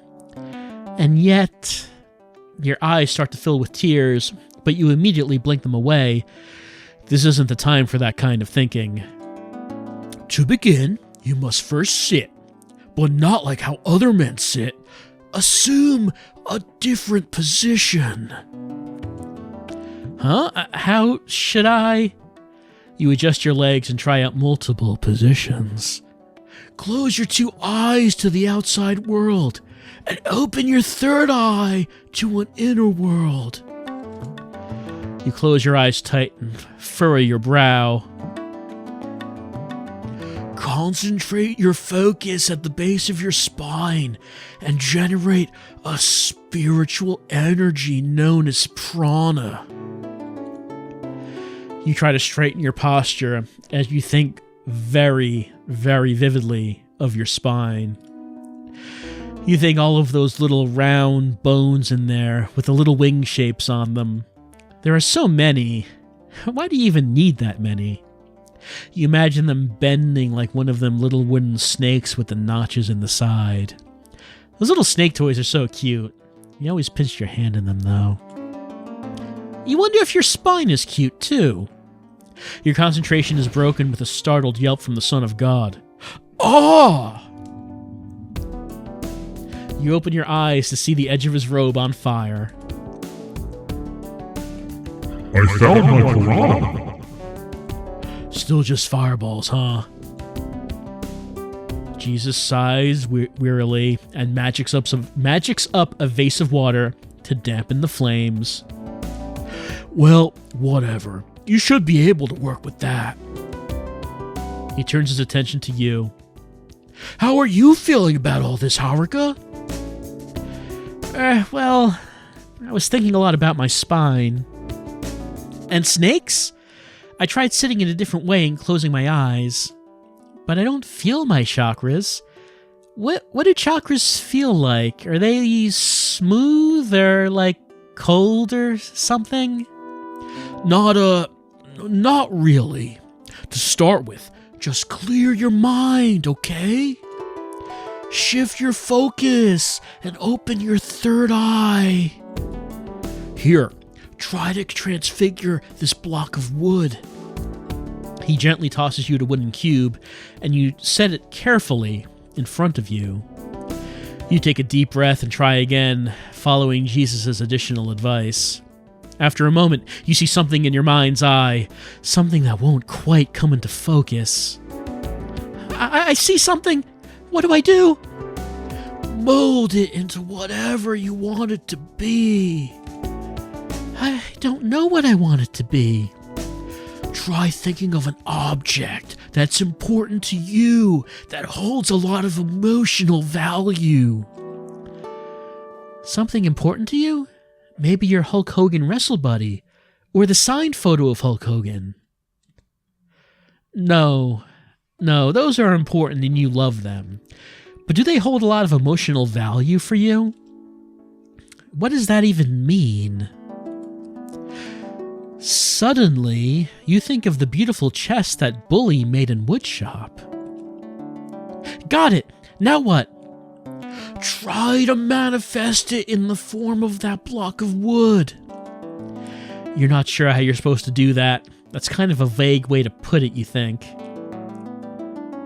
Come on, Stomp Chest, change! Set Stomp Chest to yes! You tap the wooden block, eyes still shut tight. Form of Stomp Chest power activate. Nothing. Stomp Chest equals true. You feel the wood shift in your hands, and the image you're holding in your mind spills out a golden light, but that light disperses as quickly as it appeared. You sigh in frustration and lose your focus. Am I missing something? Jesus considers this for a moment. Here, think about this ancient sigil next time. He draws something on a piece of paper. You're not sure where he got a piece of paper or a pen from, but you're not about to question it. He hands you the paper. It says, money. A $sign? Is that how you guys are using it now? Do not despair, Haruka. I could feel the first step of your progress. Remember the feeling of that energy building within you. With time and effort, you can... Suddenly, another icy wind picks up, and the restaurant flickers back into your vision. No! Bully, Haruka, remember what you've learned. Wait! Remember, shift and oh. The wind screeches through again, harder than before, and in a flash, Jesus Christ is gone. Bully looks up from where he had been busy summoning fireballs and tosses them away, setting a few tables on fire. Jesus! He runs over to you, his face pained. I can't believe Jesus left without saying goodbye. Last time he did this, he died. You're not really sure how to respond to that, so you just pat him on the arm, comfortingly as you think about it for a minute. Hey, doesn't he have like 9 lives or something? Wait, no, I'm thinking of cats. Anyway, he probably won't die again. You look around the room. Regardless of what just happened, you know what you need to do next. Escape the restaurant. For right now, the only thing you can do is go forward. Next to you, Bully begins to sniff the air like a bloodhound on the hunt. He wanders off, and you follow. Maybe he found something. He leads you to the counter at the bar, where you find the source of the scent. Several fresh hot pizzas sitting there on the counter. Were those there before? Bully reaches out to grab them, but you jump forward and block him. Wait! There's a note! The note reads, I trust these got your attention. Here's the catch. Do not eat them. Instead, shift your attention to the screen nearby. Your task is to input the correct pizza order. Simple enough, isn't it? Well, try figuring it out while fighting off the craving for cheesy, warm pizza. Ha, ha, ha. That monster! He looks closer to tears than you've ever seen him. Don't worry, Bully. I'll hurry and solve it as fast as I can. You study the computer screen describing the rather large order.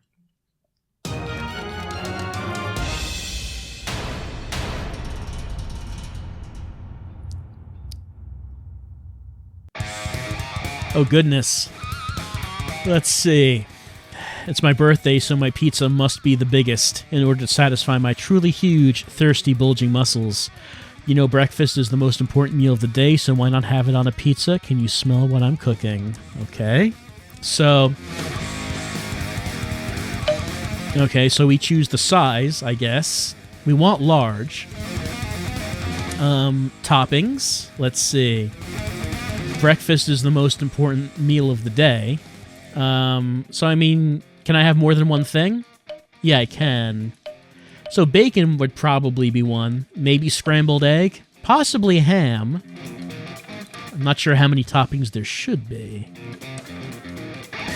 I doubt any of the other things would be considered breakfast. Let's see. Pizza must be the biggest. Doesn't really specify any of this other stuff.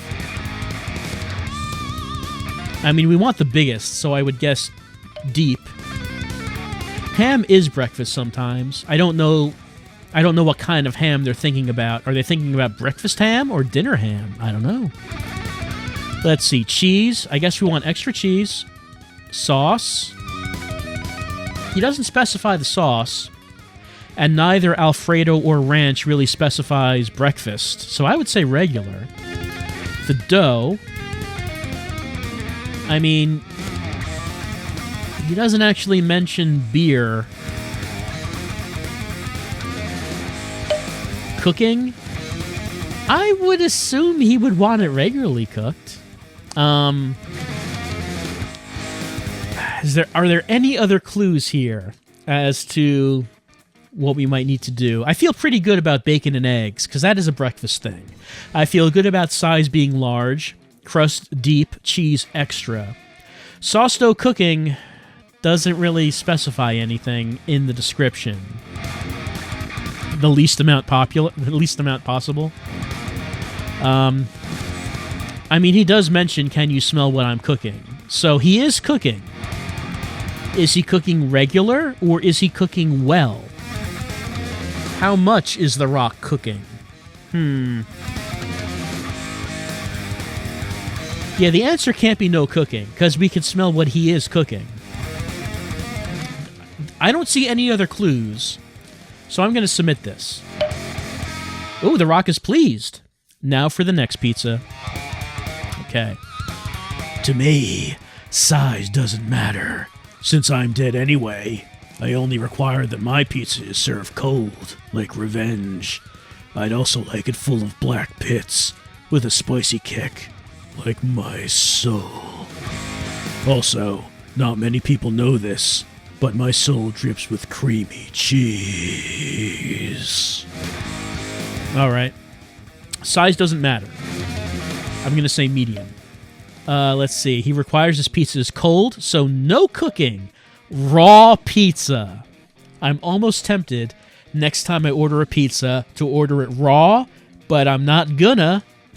I'm a little curious, though. Let's see. Full of black pits. So he wants black olives. Okay. Not many people know this, but his soul drips with creamy cheese. So he wants extra cheese. There it is. Okay. It seems like those are the only things that get specified, so I'm going to say submit. Oh no! His mouth hole will not be sullied. Okay, I got something wrong there. Don't forget spicy.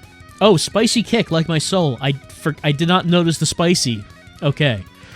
If he wants it spicy, then probably habaneros. No? Alright.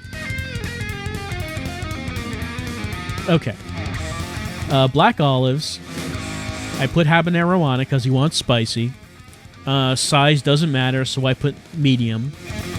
No cooking. Alfredo? Alfredo sauce, you think? Okay, there we go.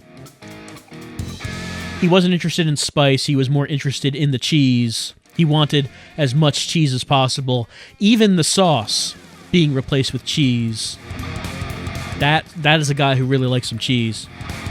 Hey, it's me, Steve. I love eating birds slathered in zesty sauces. I crave tropical delights, and I really thirst for a cold one right about now. Get me into that heckin' kitchen. He would never say heckin'. I would love it if Stone Cold Steve Austin said heckin', but he would never say that. And make me one funkin' great pizza. Crushes a beer can on his forehead. Crunch, crinkle? Oh no, that one was... It's a terrible imitation. Terrible imitation. But that's fine. Anyway, let's see.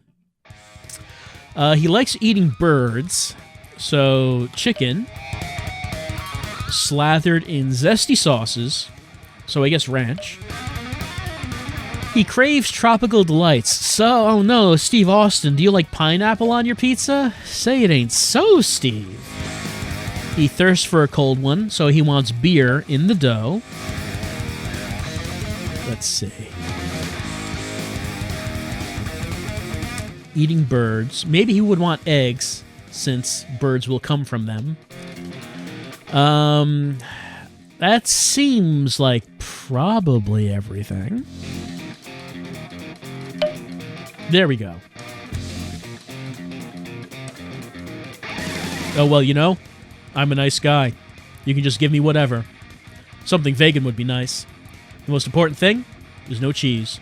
I can't stand this stuff. It makes me more visible to the naked eye. So loyalty, respect. Doing a John Cena imitation is just doing a normal voice, except you're kind of stern. A little stern. Anyway. Something vegan. Or vegan, however you want to pronounce it. Okay, so... He would not want any cheese.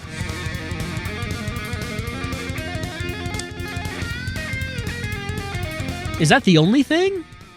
Like, technically, if I do this as it is, like, it seems like it matches everything else. Yeah, that's the only thing. Just give him anything you want. No cheese, though.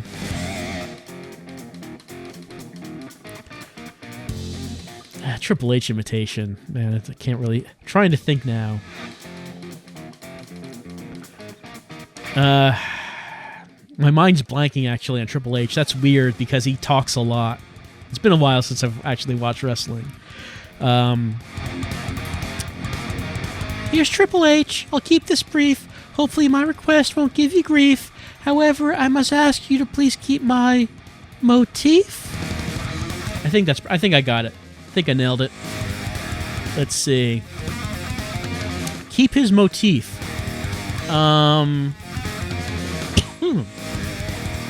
So would he want... Let's see. Ham, habanero, and herb, perhaps? There we go. I'm the strongest and largest one here, so I demand a suitably hefty pizza. A large, well-muscled pizza. A bounteous pizza. But I am a jealous man. In order to defend this wealth, this embarrassment of riches, it must be inedible to John Cena, the most cowardly of pizza thieves. I would love it if this was an actual WWE angle. Big Show demands that his pizza be made inedible to John Cena. So, if to make it inedible to John Cena, obviously we need cheese. Any cheese at all will probably do. He wants large pizza. Suitably hefty, let's say deep, probably. A large, well-muscled pizza, a bounteous pizza. If he wants it to be bounteous... Now this is a bounteous pizza. He doesn't really mention anything else. Extra? Yeah, extra cheese. That's probably good. The Big Show is pleased. That could have gone better, but at least it's over now. The words "transaction complete" appear on the screen, and you hear the locking mechanism on the door deactivate. You bolt for the door, but soon realize that Bully isn't following you. Bully, come on! He's standing at the counter and staring longingly at the pizzas. But... Forget about those pizzas. We'll get some pizza later, okay? Okay. He glances back one last time, then follows you out into the hallway. The two of you don't get far before you hit another door. This one is unlocked, though, so you carefully open it a crack and peer in. It's almost completely pitch black. Cautiously, you step in and signal for Bully to stay back. You start looking for a light switch on the wall next to you, when you realize that Bully just plowed into the room anyway. There's a mighty thud as you turn the light on. Bully is lying around the ground, his legs wrapped around a bench. Who put this in the way of my legs? Probably the staff. Hours ago. They should put these somewhere else. You go to help Bully up when a voice suddenly alarms you. Didn't think we'd run into you guys. You never thought you'd actually be glad to see Heavenly Bobby. Bobby! And Spunk, too, I guess. Hey, rude! Are you guys okay? Yeah, we're fine. Speak for yourself! I almost got drowned in a vat of muscle milk. I almost drowned in Hulkaroni and cheese. Hulka what? It's like Hulk Hogan-shaped pasta. Anyway, how did you guys get here? Bobby gestures to a ladder dropping out of the ceiling, both dropping and drooping. Did you happen to find a way out? We only just got here, so we have not finished looking around. You take a glance around the empty locker room. So how about Bully and I check out the left side, and you guys check out the right? Works for me. You pull Bully over to the left side of the room and start scoping out the area. You don't notice anything that really stands out in the fairly utilitarian locker room. There's a few dumbbells and kettlebells, but other than that, nothing of note. Hey Bully, maybe you should apologize to Heavenly Bobby. For what? Well, you were accusing him of stealing your sword and your sword oil, remember? Oh, and he did it? Obviously not. That person on the loudspeaker said he had your sword. That wasn't Casey Barnaby? No, how could he be here if he's the guy on the loudspeaker? You think whoever's running this game would want to be a player in it too? That's ridiculous. Well, I remember he did it. And Holy Billiard's been so mean to me, even if he didn't steal my sword. You consider this for a moment. Oh, alright. So chat, I guess you actually do have a choice. You do have a vote that you need to make. And that vote is whether or not that Bully should apologize for his mistake, or that he shouldn't have to apologize to that jerk for anything.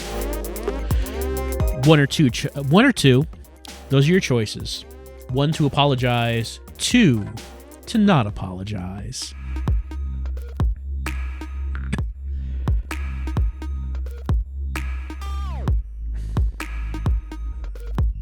It does look like people are saying 1.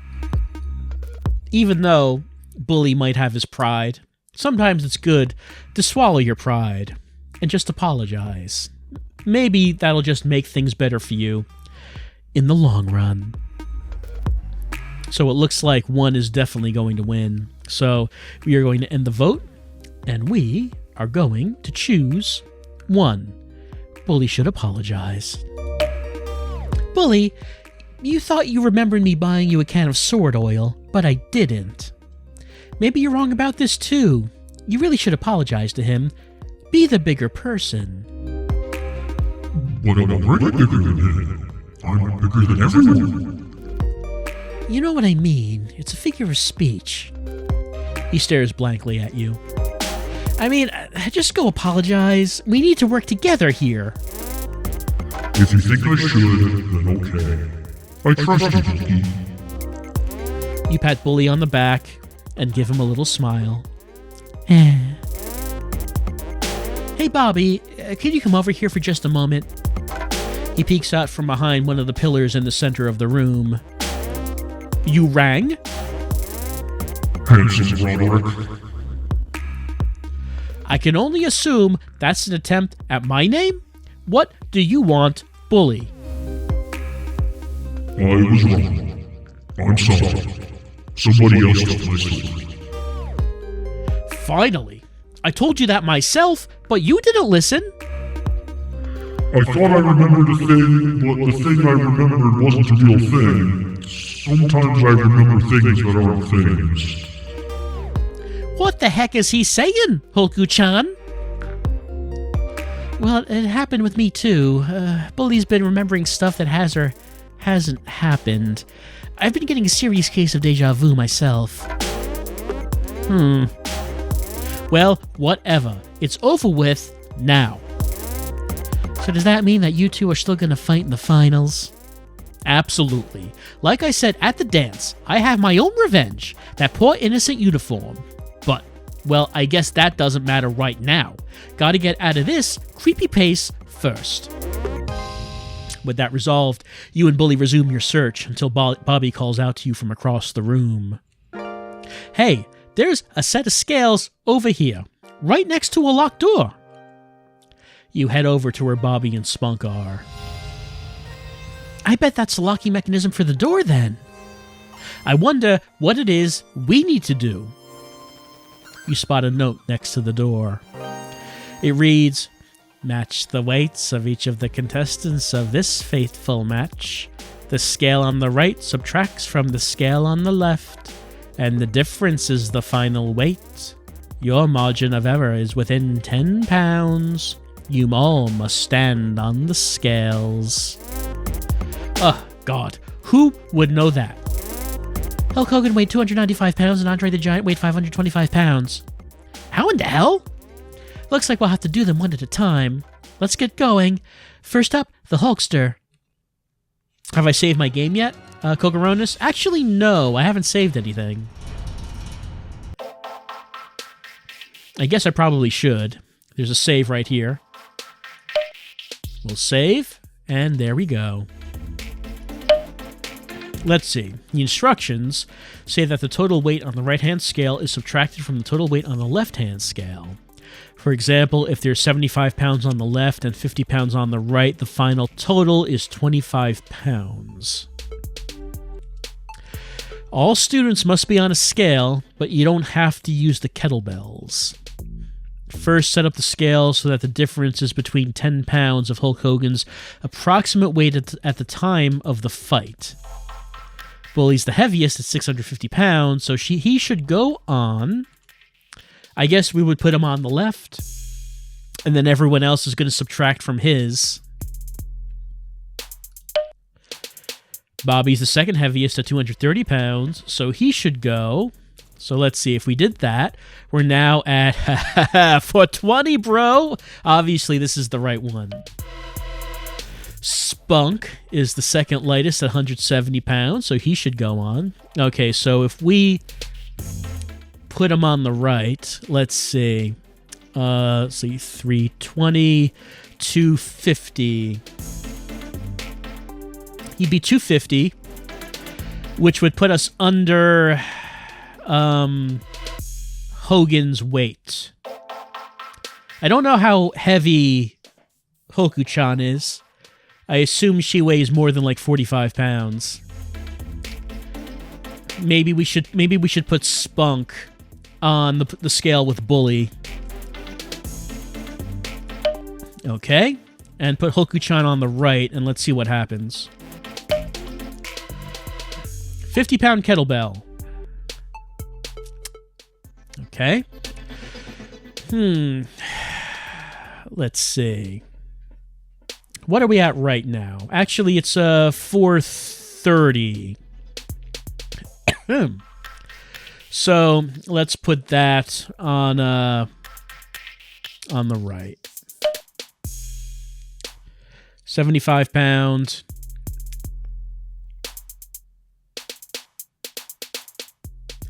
It would still have to go on the right, I guess. All right. One button is lit up. We did it. Now for Andre's weight. Remember, we've got to get as close as possible to 525 pounds. Bully's the heaviest. So I guess we'll put him on the left first. Okay, we want 525. Let's put him on the scale with Bully. So now if we subtract this, it's 710. And then, let's see. That says 160. So if it's going to be 710 and 160, that's going to be, like 550. Now let's see, there's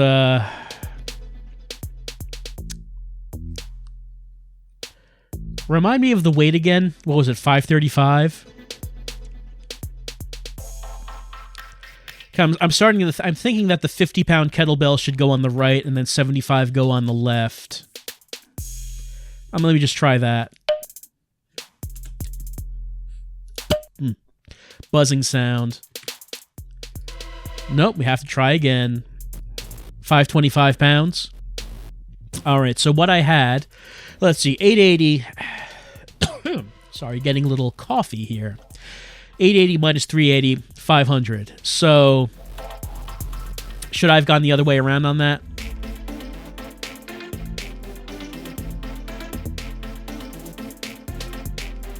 Yeah. Switch the kettlebells. Yeah, that's correct. Oh, why did I do that? Hold on. Let's scroll up and erase my mistakes. Since it's Ren'P, and you can do that, or Ren'Pi.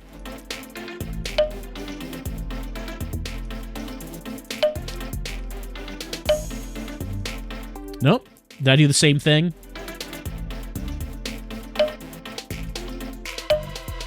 There we go.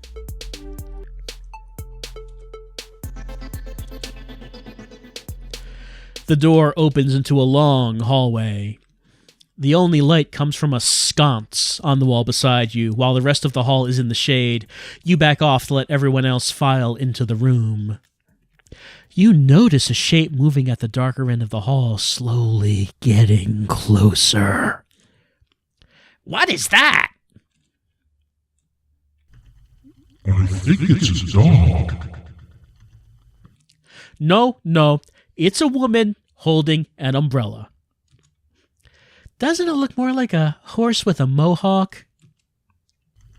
I love dogs. I'm going to go pet it.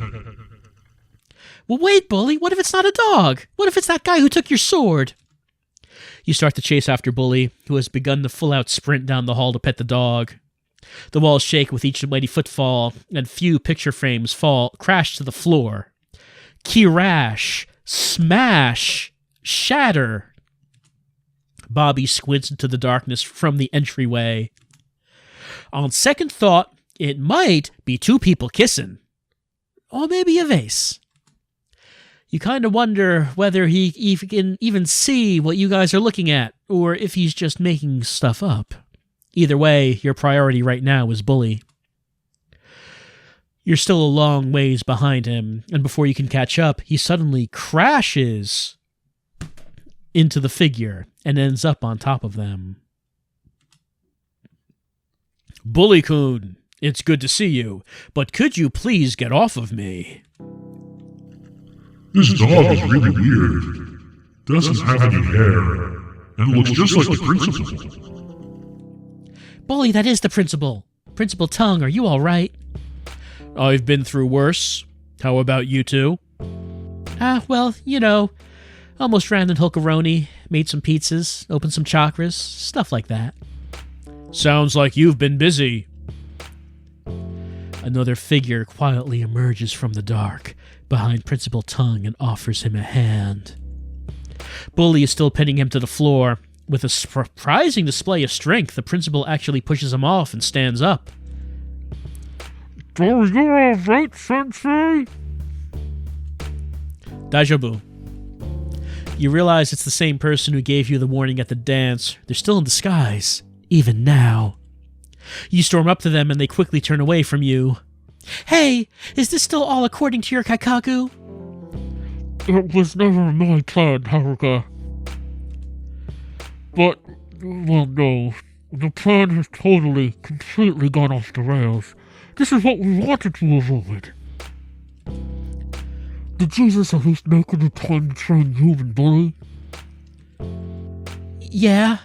Wait, you're the envoy? They bury their still-covered face in their hands, wrapped up in some other train of thought, and ignoring your question. I tried so hard to make it go right this time, and I couldn't. I'm so sorry, Haruka. I really wanted to save you and Bully, but maybe that's not possible. They take off their goggles to wipe the tears from their eyes. The goggles clatter to the floor. Once again, you're hit with the feeling of deja vu. Did this happen before? Or something like it? So, now what? I don't know. All hope is lost. Hope is precious. You can't give up on everything now, Felicia, and I'm not going to either. You pause. The name just fell right out of your mouth like you already knew it, like you've already said these things before. How did you? Felicia's question is cut short when you barrel into her and wrap her up in the tightest hug you've ever given anyone. For a few moments, she's frozen in surprise. Hey, maybe you can let go now. Suddenly, you're very aware that everyone in the room is either staring at you or awkwardly looking at their feet. Well, except for Bully. He's just sitting there picking bits of lint off his old school uniform and flicking it on the floor. You let go of Felicia. She straightens her scarf and picks up her goggles before Bully can get rancid uniform lint on them. I knew something was off. I missed you. Felicia looks a bit flustered and sinks into her scarf. Thanks. I missed you too. Meanwhile, Bobby and Spunk have caught up to you and are hovering awkwardly about 30 feet away, like lost little non-copyrighted vacuum robots who can't find any more dust to suck up. Spunk bumps into the wall several times. Who is this? This is Felicia. She's really important to me. Haruka, please stop saying things. Sorry. Anyway, so you guys are the last two players? Hi, we are. Then we've got to almost be to the end, right? All put together, we've solved so many puzzles. Oh man, I hope we can make it to the big match. Felicia and Principal Tongue glance at each other. They give you sort of a sad, pitying look. Well, anyway, maybe we should take a short break before we look for the way out. I think there were more chairs down the other end of the hall. Are you guys okay with that? Nobody seems to disagree, so everyone follows you back to the entrance of the hall where you first came in. Hey, wait! Did someone drop a slip of paper over... Felicia drives forward and snatches it from his hands. He quirks an eyebrow at her. You, didn't read it, did you? Bobby just smirks and walks past her. Principal Tongue sighs heavily and sits down in a nearby armchair. This is my fault. If I were more careful, if only I just noticed the signs. What do you mean, Principal Tongue? It is time for me to be honest with you, Gakusei.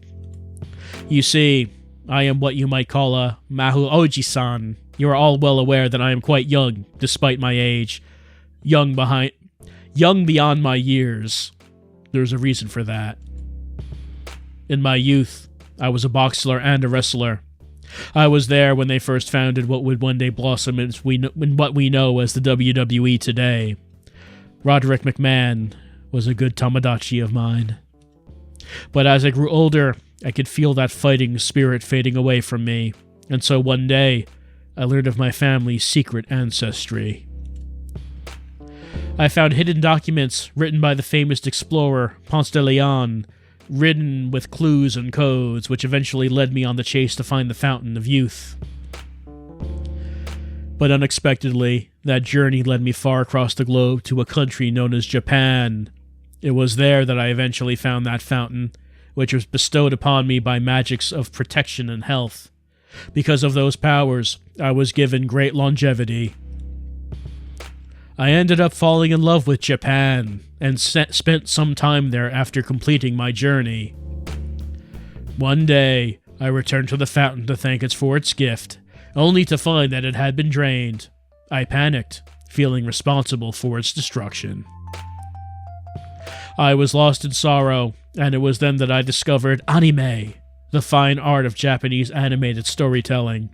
Such powerful battles and heartbreaking romances. It filled my kokoro with resolve and inspired me to return to the WWE. But eventually my years had caught up with me. One day, the wrestling I had known and loved was a thing of the past. The times changed, and despite my peak performance, it was clear that I was beginning to stick out like a sore thumb. Once again, I looked to anime, and it showed me the way. That was when I founded Wrestling Gakuen. But then, my magics were not as strong as they used to be. But I used what I had left to cast a field of protection upon the building to guarantee that no student could ever perish within its walls. And that's why I tried to get you guys to stay in the school, but things just didn't work out. It's nobody's fault, but maybe I could have done better. Huh, that actually explains a lot. Like how the hell Bully here managed to beat up half the guys in school with a sword, but never actually killed anyone. Were they supposed to die? People usually die when they're repeatedly slashed with a sword, yes. Oh. Oops. Wow, you've been through a lot, Principal. Yes. Sometimes it all feels like a bit too much, but this is the burden that I chose to take. And shippeshimasen. I'm hungry. Did anyone bring lunch? You look over and notice that Bully suddenly has another of his lunch buckets in his hands. If you have food, why are you asking us if we brought ours? I'm really hungry. Bobby rolls his eyes and turns to face the rest of the group. Hey, does anyone have any idea who this guy is? The one who brought us here. What's the point of all this? Well, Jesus told us they had something against Bully. Wait, hang on. Jesus? As in Jesus Christ? Son of God the Monster. Yeah, that Jesus. Hoku, have you been sniffing sword oil? You've been hanging around with Bully way too much. No, he was real. He taught us how to use our chakras. He even knew my real name. Like I said, Jesus is the one behind this whole effort to help Bully in his fight. I was working to give him the opportunity to directly meet with Bully. I'm so glad he finally made it. Okay, then teach me how to use my chakras. If he taught you that it could only help if more of us knew how, right? Well, I'm not really very good at it yet. Principal Tongue, do you know how? Dehimasen. You flip through your dictionary and find that that's no. Felicia? She shakes her head. Nope, I have no powers. In fact, I think Jesus, Bully, and you are the only ones who can access such powers. Bully's pretty good at it, though. Maybe he could... You glance over to where Bully is creating a fireball to try to reheat his cold food bucket. Heh, never mind. I don't think Bully could teach anyone anything. You can't really disagree with him here, but it would be useful if Bobby could access his chakras too. Uh-oh. Chat. Time for a vote. What do you think about this? Do we tell Heavenly Bobby that we'll try to instruct him from what we remember? Or is there just no way he can learn? He's a hopeless case. Which one are we going to go with? Will we try to teach Bobby how to access chakras, or do we not want to even bother? Well, it seems like most people are going to say number one, because why wouldn't we? I mean, it does seem pretty clear that we need all the help we can get, even if it does come from Heavenly Bobby. So, we're going to go with number one. In that case, I guess I could at least tell you what I remember. That's very kind of you, Hoku-chan. Thank you. Don't mention it, so first you gotta sit down, but you have to sit in a weird way. Bobby sits on the floor and contorts his legs at a terrifying angle you didn't think was possible. No, more like, you demonstrate for him. After that, you gotta close your eyes and try to open another eye. Bobby just kind of awkwardly winks and blinks at you. Well, probably just keep them shut and, imagine another eye. Okay. Then you imagine your spine. Think about the parmesan. About piranhas. Thanks, right. Think about piranhas gathering at the base of your spine. I'd really rather not, but, I'll try. Now what? You rack your brain. What was it you did next? Oh, we need some kind of object to transfigure. You look around and grab the slightly scorched, half-bitten, empty food can lying next to Bully. Here! You gently throw it to Bobby as Jesus tossed the wooden block to you. It hits him in the head, and Felicia snickers. Ow! A little more warning next time. Sorry.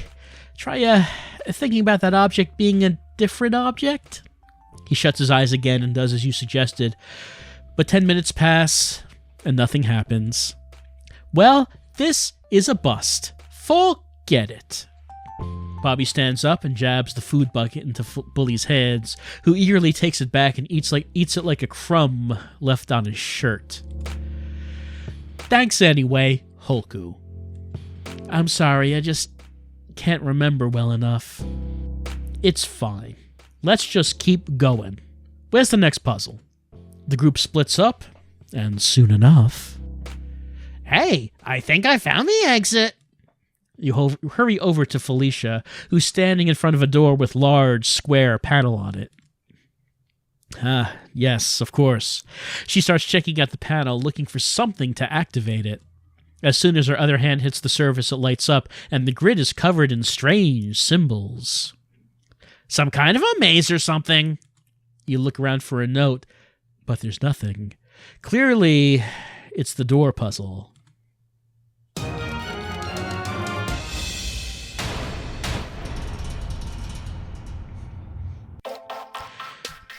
This has to be the lock puzzle, right? So, what do we do with it? Felicia starts tapping at the panel, eventually managing to drag a line through the grid. Looks like kind of a terrible maze. Just do this. He puts his finger on the panel and draws a straight line to the end point. It flashes angrily and resets. Look at the symbols, though. They've got to mean something. Maybe we have to make the shape of these block pieces. And maybe that arrow means the line has to follow this path. What about those blue and red dots? I think we should pair them off like... No, obviously you're supposed to separate them. They just have to all be in separate areas. You don't have to make pairs. No way. That's definitely wrong. Look. Excuse me. Bully pulls Felicia and Bobby apart. He examines the puzzle with a thoughtful frown, and you wonder if he might be able to actually solve it. He did say he could solve a Rubik's Cube after all. This is kind of like that. Sort of. In a way. After several long minutes, he rears his arm back, and his gigantic fist slams into the panel, and it cracks. But Bully, hey, you broke it. Now what are we going to do? You idiot, we're stuck here now. Bully turns around and starts running. Hey, you can't just run away. Bully suddenly turns back around and starts running towards you. Bobby yelps and leaps out of the path just in time. Yelp? Bully plows right through and hits the door hard. The hinges crack and groan, tearing at the wooden door frame. Good idea, Bully. That's one way of doing it, I guess. Maybe if we all give him a good push, we can help him break the door down. But if Bully can manage to carry all of us along, maybe the extra weight... No way. There's no way But Bully is already running down the hall again. You, Felicia, and Principal Tongue sprint after him, but Bully's tree trunk legs are capable of such long strides that you can't catch up. Before you can get into position, Bully thunders past you. Oh, wait. It's all you can do just to throw yourself at his back meat and hang on like a rock climber searching for purchase in the face of a sweaty cliff. You pull yourself up to sit perched on his shoulders. Felicia grabs his left arm, and Principal Tongue grabs his right. You soon discover that Bobby and Spunk had decided to follow after all, and they're nearly bowled over right in the middle of the hall. They're quick to react, though, and there's ample room on the expanse of Bully's torso for them. The door gets closer and closer and closer, and you duck down and brace for the impact. Thud. Oh, there actually was a sound effect. There's a mighty crack, and bits of sharp wood scrape at your arms and snag on your feather boa for a split second, and then Bully stumbles to a stop. You open your eyes, but the room is pitch black. You hear a couple people fall off of Bully onto the floor. When did I put on that? He reaches up and grabs your forearm, which is resting on the pointed top of his tall head. He pulls you off of his shoulders and deposits you on the floor. Hey, Bully! His stomps grow distant.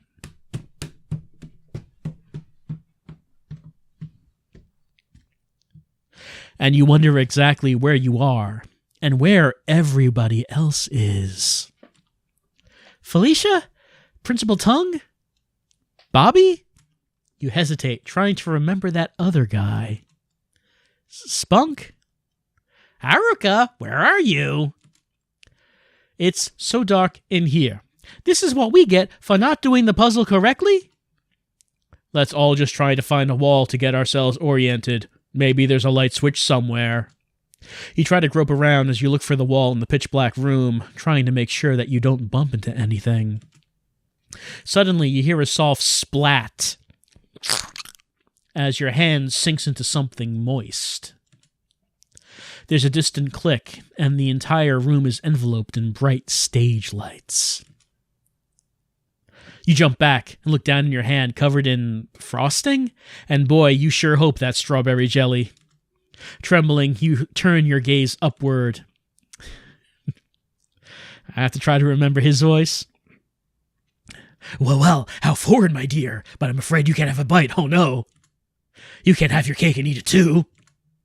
Once again, you recoil in surprise, knocking right into Bully's huge, kind of slimy legs. The strange cake suddenly shoots up into the ceiling. Bully stares hungrily at your hand.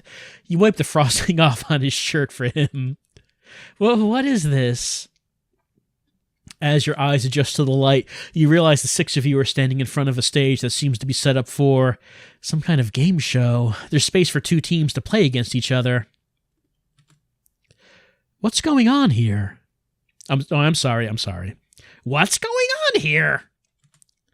Just as suddenly as it disappeared, the cake drops down piece by piece toward the center of the room. It's time to play. He flips another switch, and music begins to blare from speakers on the walls as the neon sign on the back wall flashes and strobes. You swear you could hear an audience clapping politely.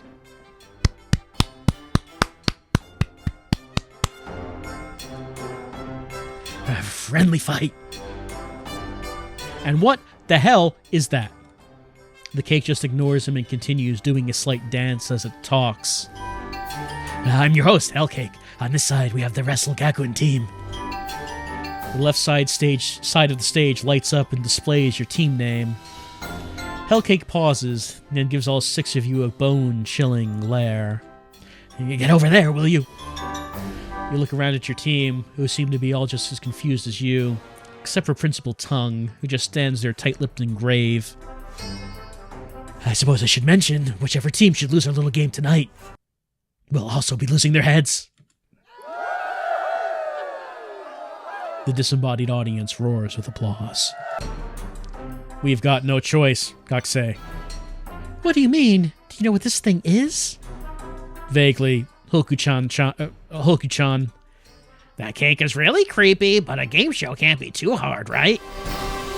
She doesn't look too sure of herself, but follows Principal Tongue onto the stage.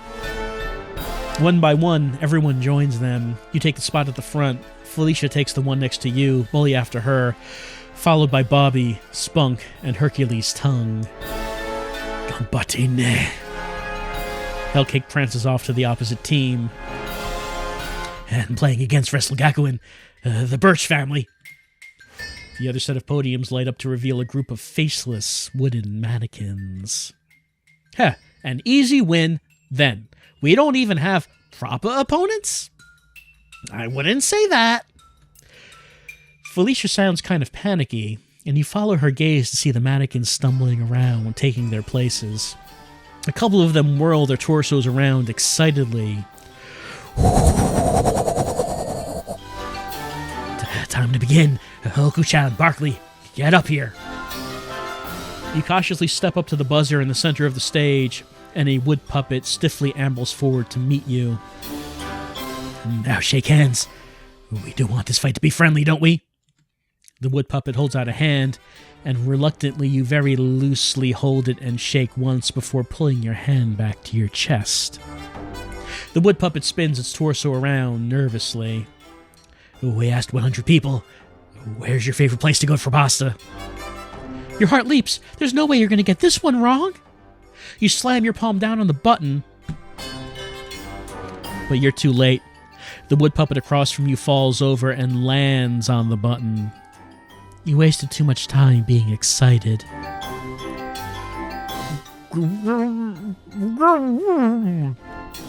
Show me that. Olive Garden appears on the panel in spot number 2. Ding! Oh, just one answer better than that. Now, Hoku, if you can come up with the number 1 answer, your team can pass or play. Where's your favorite place to go for pasta? A big red X appears on the board. Too bad. Wood family, pass or play. I'm just gonna go ahead and call that pass. Wrestle Gakuen, you're up. Got another answer for me? Wrestle Gakuen? Oh, you have to type something in? Oh, that was a text prompt? Okay. I didn't realize that was a text prompt right there. Okay, where's my favorite place to go for pasta? Well, I mean, I know how Hoku-chan wants to answer. But, I mean, honestly, this was no one's favorite place to go for pasta. But Bird Robot is saying that the answers don't really matter, so it's fine. A big red X appears on the board. Too bad. You got another answer from me? WrestleGakwin. Well, if Pasta Mania is not the best, most quality place to go for pasta, I mean, there are not too many other places that you could go. Pizza? Sure. I like to go to pizza for my pasta. A big red X appears on the board. Too bad. Got another... No, we don't. What? I thought that was 3 X's. I guess that was only 2. What's my favorite place to go for pasta?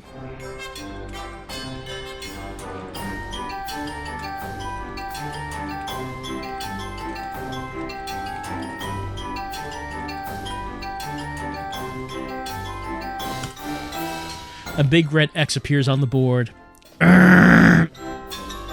That's 3 strikes. Ah, too bad. Well, there's always next round, right? Let's move right along. Hellcake twirls over to the buzzer at the center of the stage.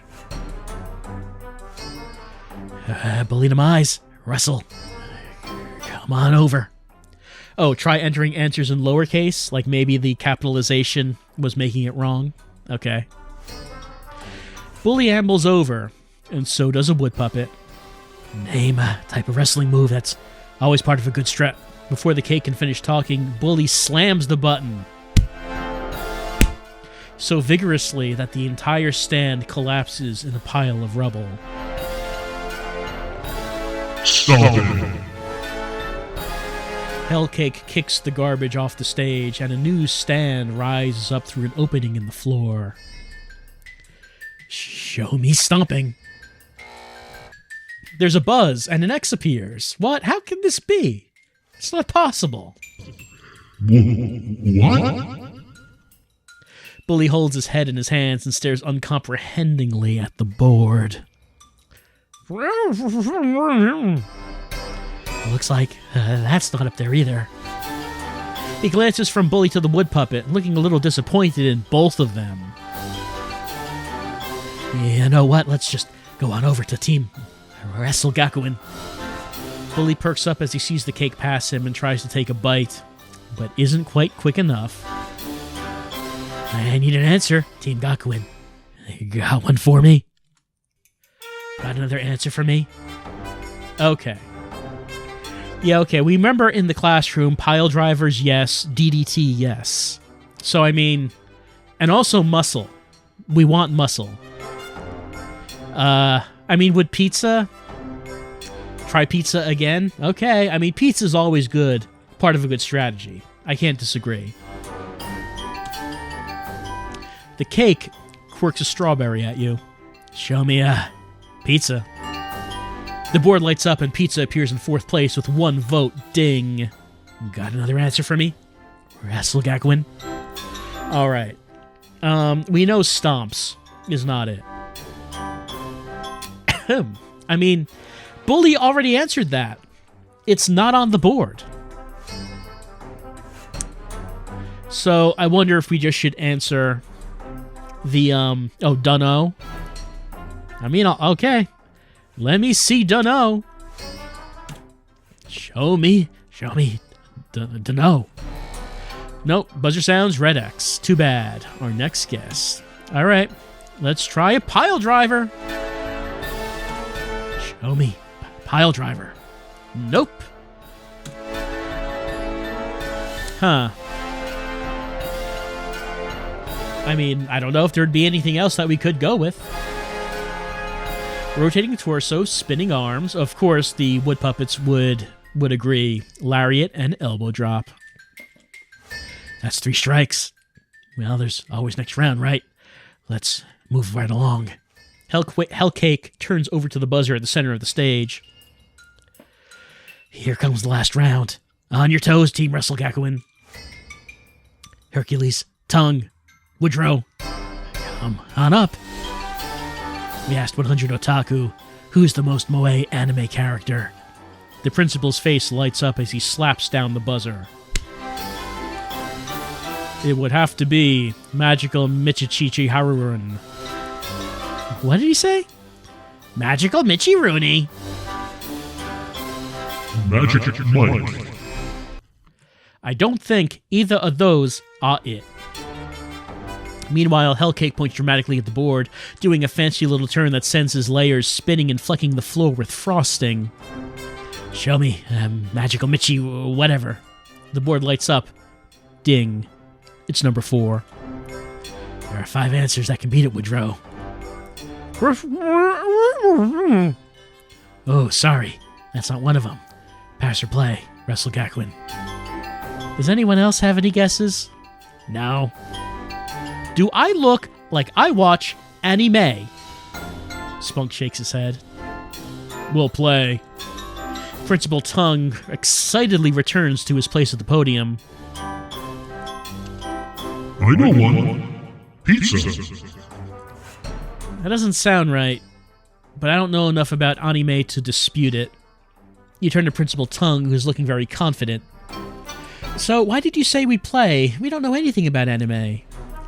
I do. Just use all the answers I give you, and we'll win for sure. Hellcake saunters over to you. Got a good answer for me, dear?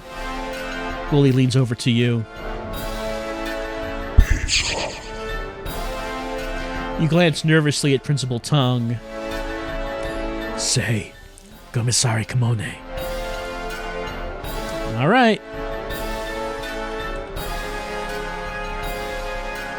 Oh no, 3 strikes. Oh, forgot to... Hold on. Anyway. Well, that's my fault. The gaggle of puppets huddle together in pantomime whispering amongst themselves. Finally, the one at the front steps forward to the microphone. Show me get. Just flip the dang word over. Wow, amazing. And yeah, Super Saiyan Goku, obviously one of the most moe characters. Great job, Birch family. The wood puppets awkwardly stumble around and bump into each other in a horrible mockery of a celebratory human hug. Oh my goodness, that means our teams are tied.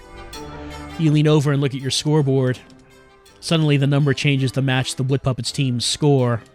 You're getting the feeling this fight isn't very friendly or fair at all. Looks like we'll have to move on to sudden death. The cake poses dramatically as he motions for you and the first wood puppet to come to the buzzer again. There's only one right answer here, and the question is... You tense up your arm muscles, ready to hit the buzzer as soon as possible. Who is Killer Man? Your coiled muscles release and you slam the buzzer. Well, there's so many suspects, but, I mean, I guess there's only one answer we can give. You playing dumb here or something? The cake sighs. I wasn't prepared for you not manage to get this one right. Whatever, moving along. Suddenly, something drops like a missile into the podium. Yes, it's Killer Man. You can hardly get away in time. As the dust clears, you see before you a gigantic man with a golden star on his chest. Hey, watch the merchandise. I just got this frosting touched up.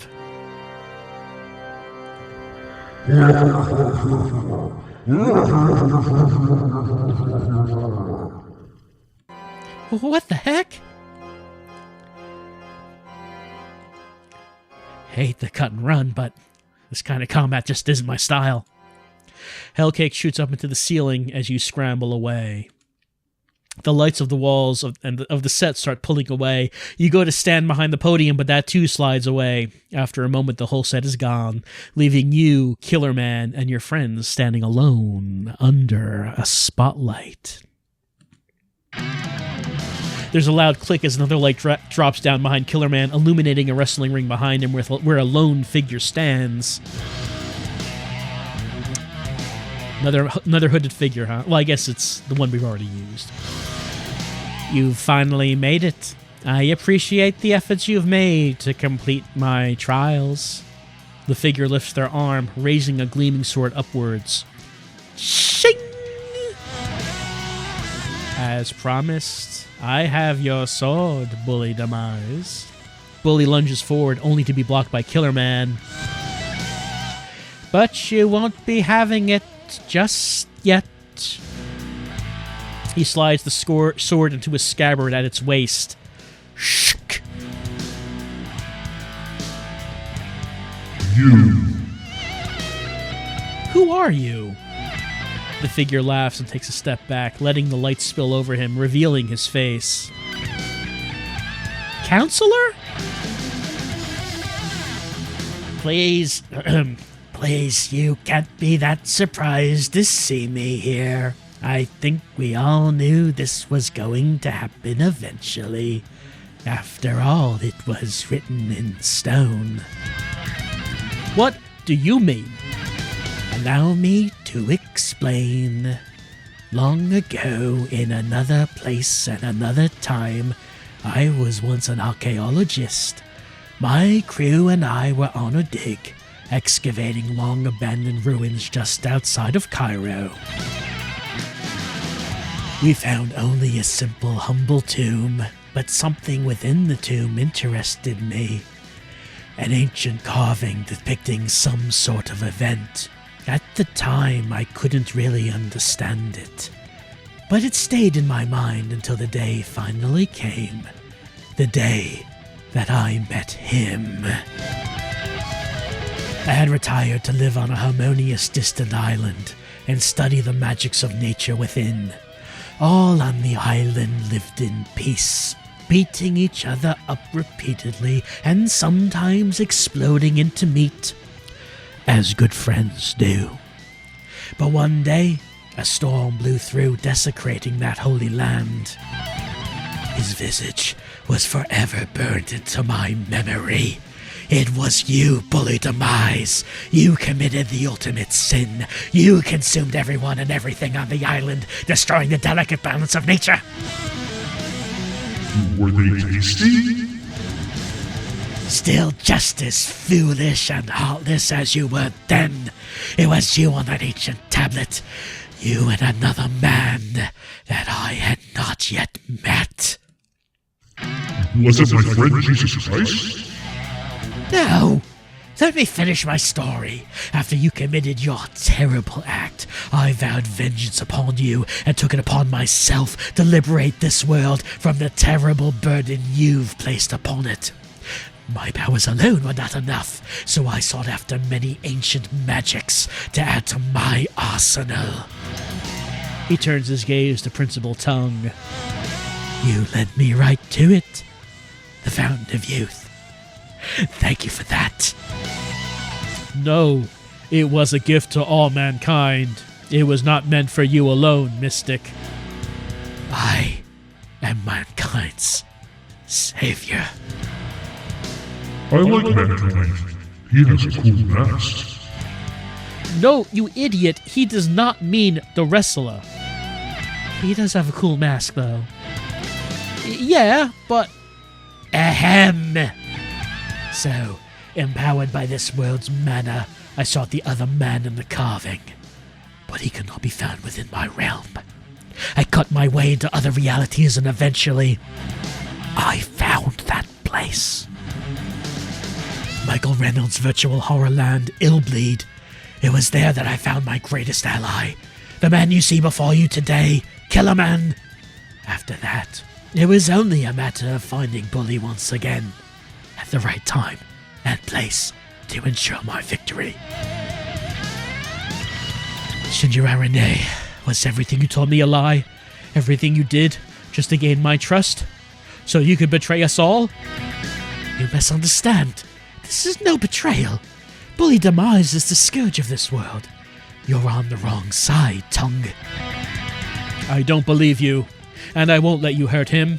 As the principal of Wrestle Gakuen, no Gakusei will fall under my watch. I'm afraid you no longer possess the power to stop me. Baka! Damn. Killer Man lets loose a furious roar of laughter.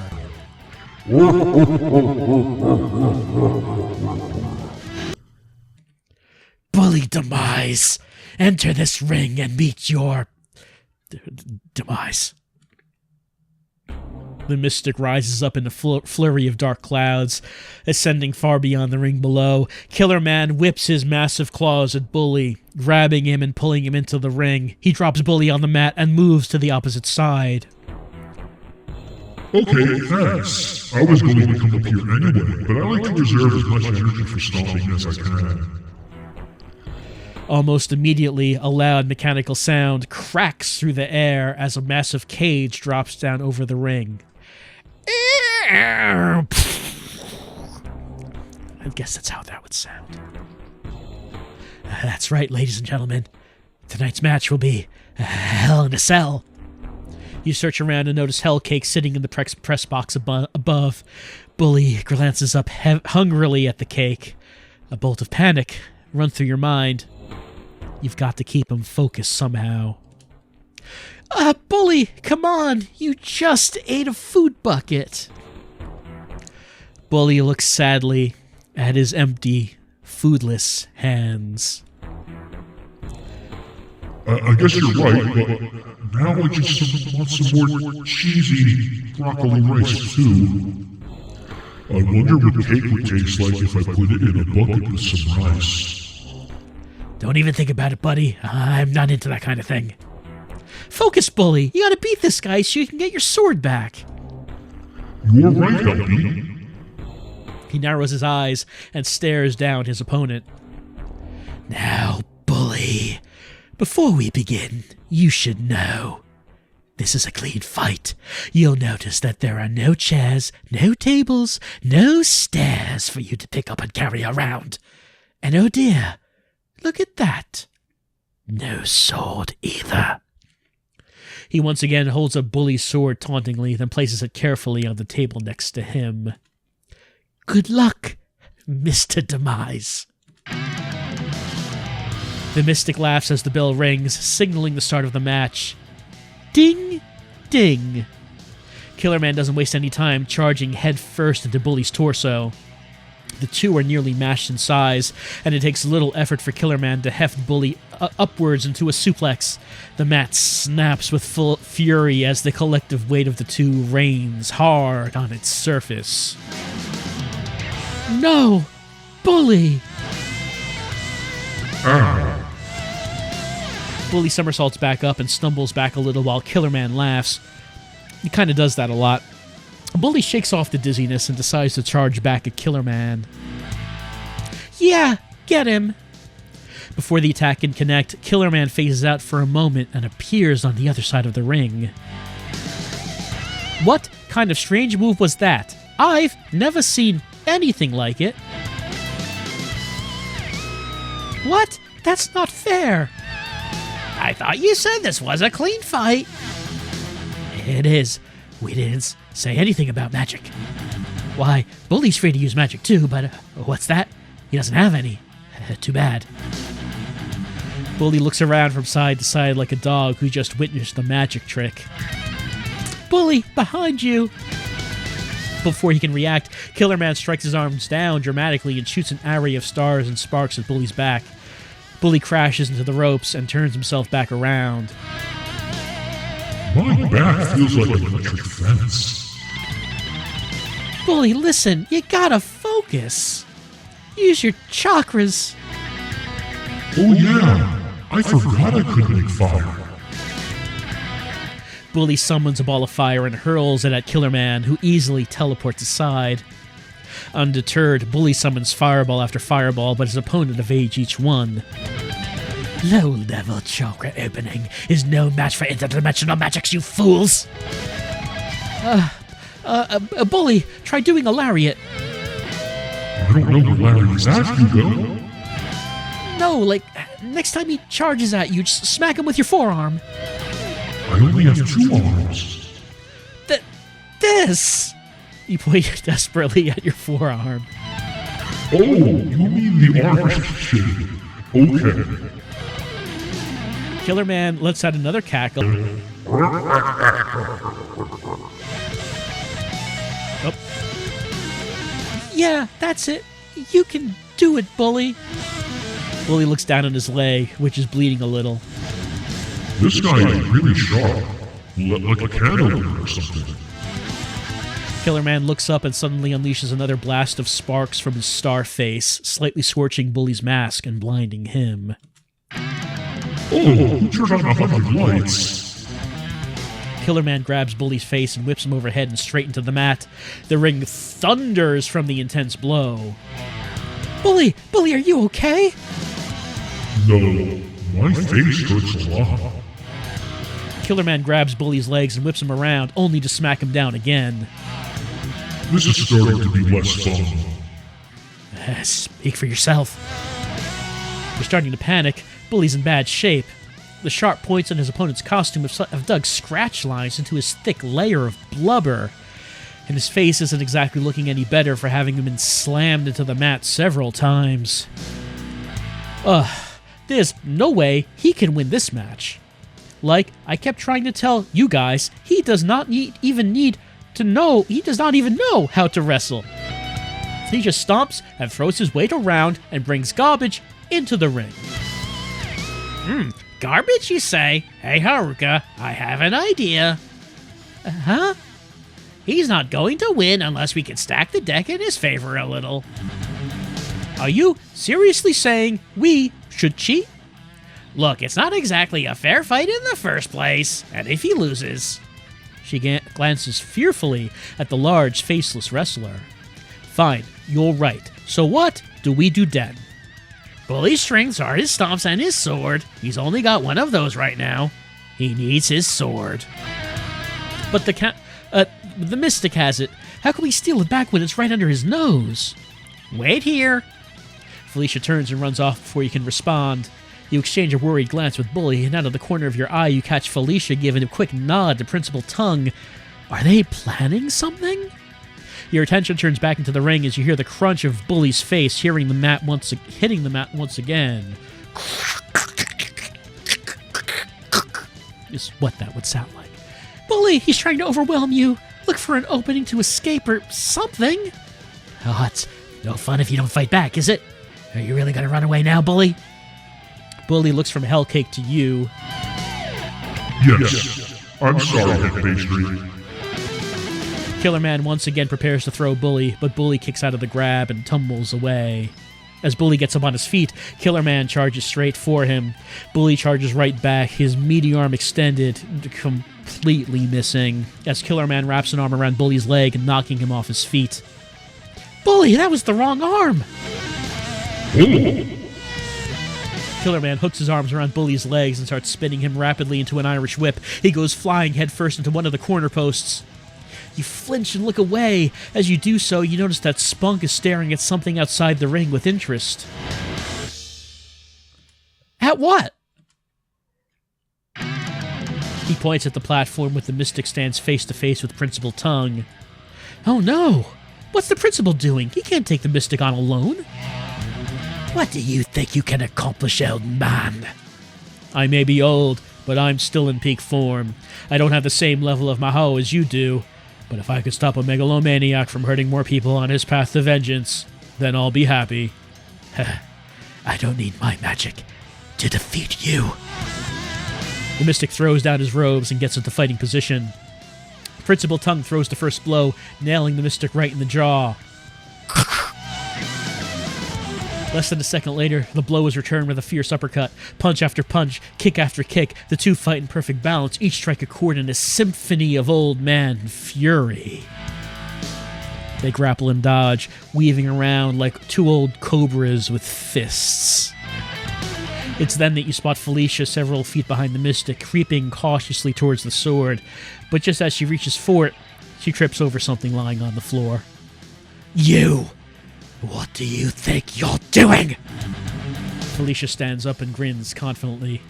I'll just be taking that. Before she can finish her sentence, she trips. The thing she trips over stands up. Felicia, look out! It's a wood puppet! She backs away as it spins its torso threateningly. The mystic sighs. These things are the West gods. Wood puppet, get that sword and keep it safe. And you two over there, get her out of here. The wood puppet turns away from Felicia and nods. It maneuvers its arms like tongs to awkwardly pick up the sword and totters off with it. Felicia starts to run, but two more wood puppets grab her arms. Felicia!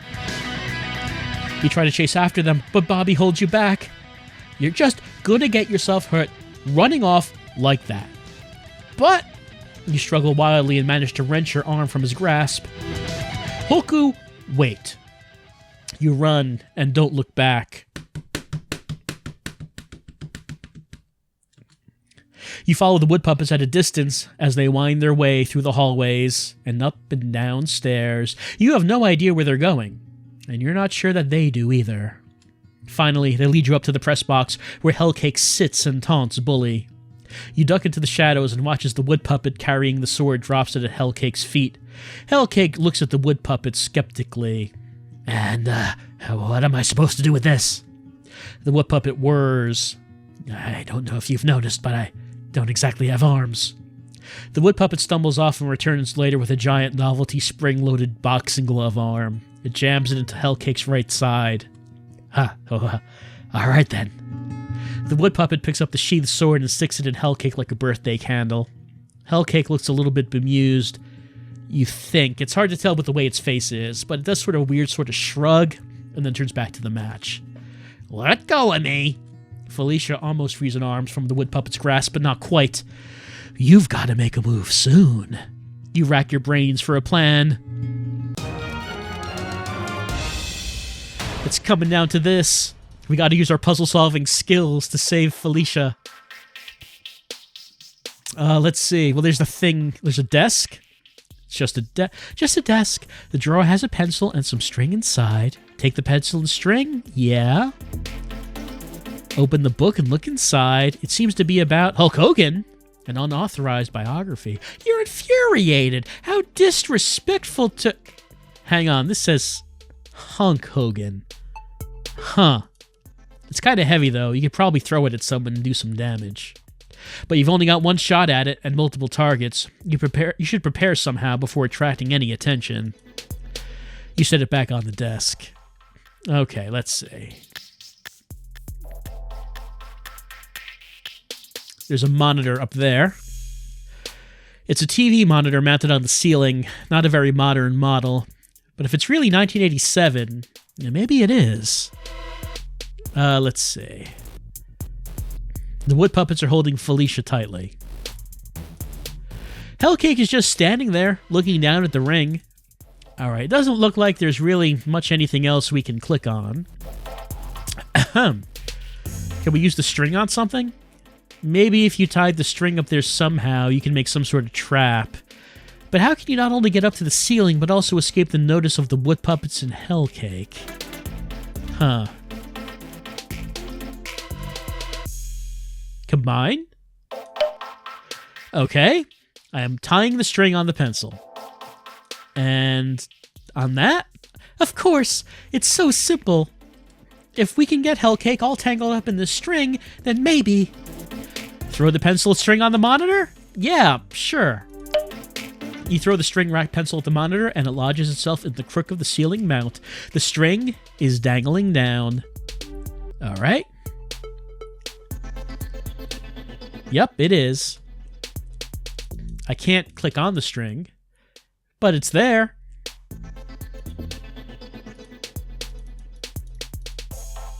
Let's see. What about the book?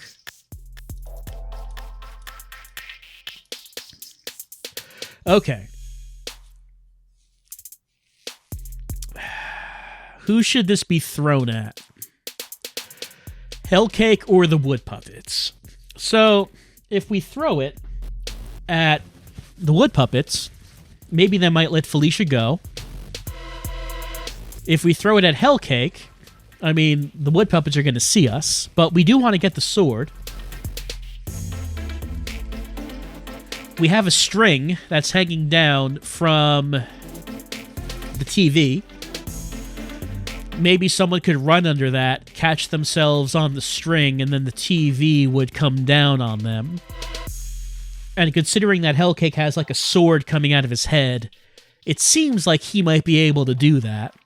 So, I'm going to say maybe we should throw it at the wood puppets. You hurl the heavy book at the gaggle of wood puppets. Ow! Who's throwing books? Oops. You mentally apologize to Felicia and decide when you get out of this mess you're going to take a baseball or something to practice your aim. Still, you created a distraction. The wood puppets are panicking and babbling and bumping into things. Hellcake turns to see what the cause of the commotion is. Oh, what are you doing, you stupid overgrown wood chips? Cut it out and just guard the prisoner. The wood puppets can't seem to settle down. Hellcake sighs dangerously and readies his spring-loaded novelty boxing glove to fire a warning shot, which gets tangled up in the string dangling from the ceiling-mounted monitor. He glares furiously at the wood puppets. Be useful for once and help me over here. No hands, remember? He looks a little panicked since the first time you met him.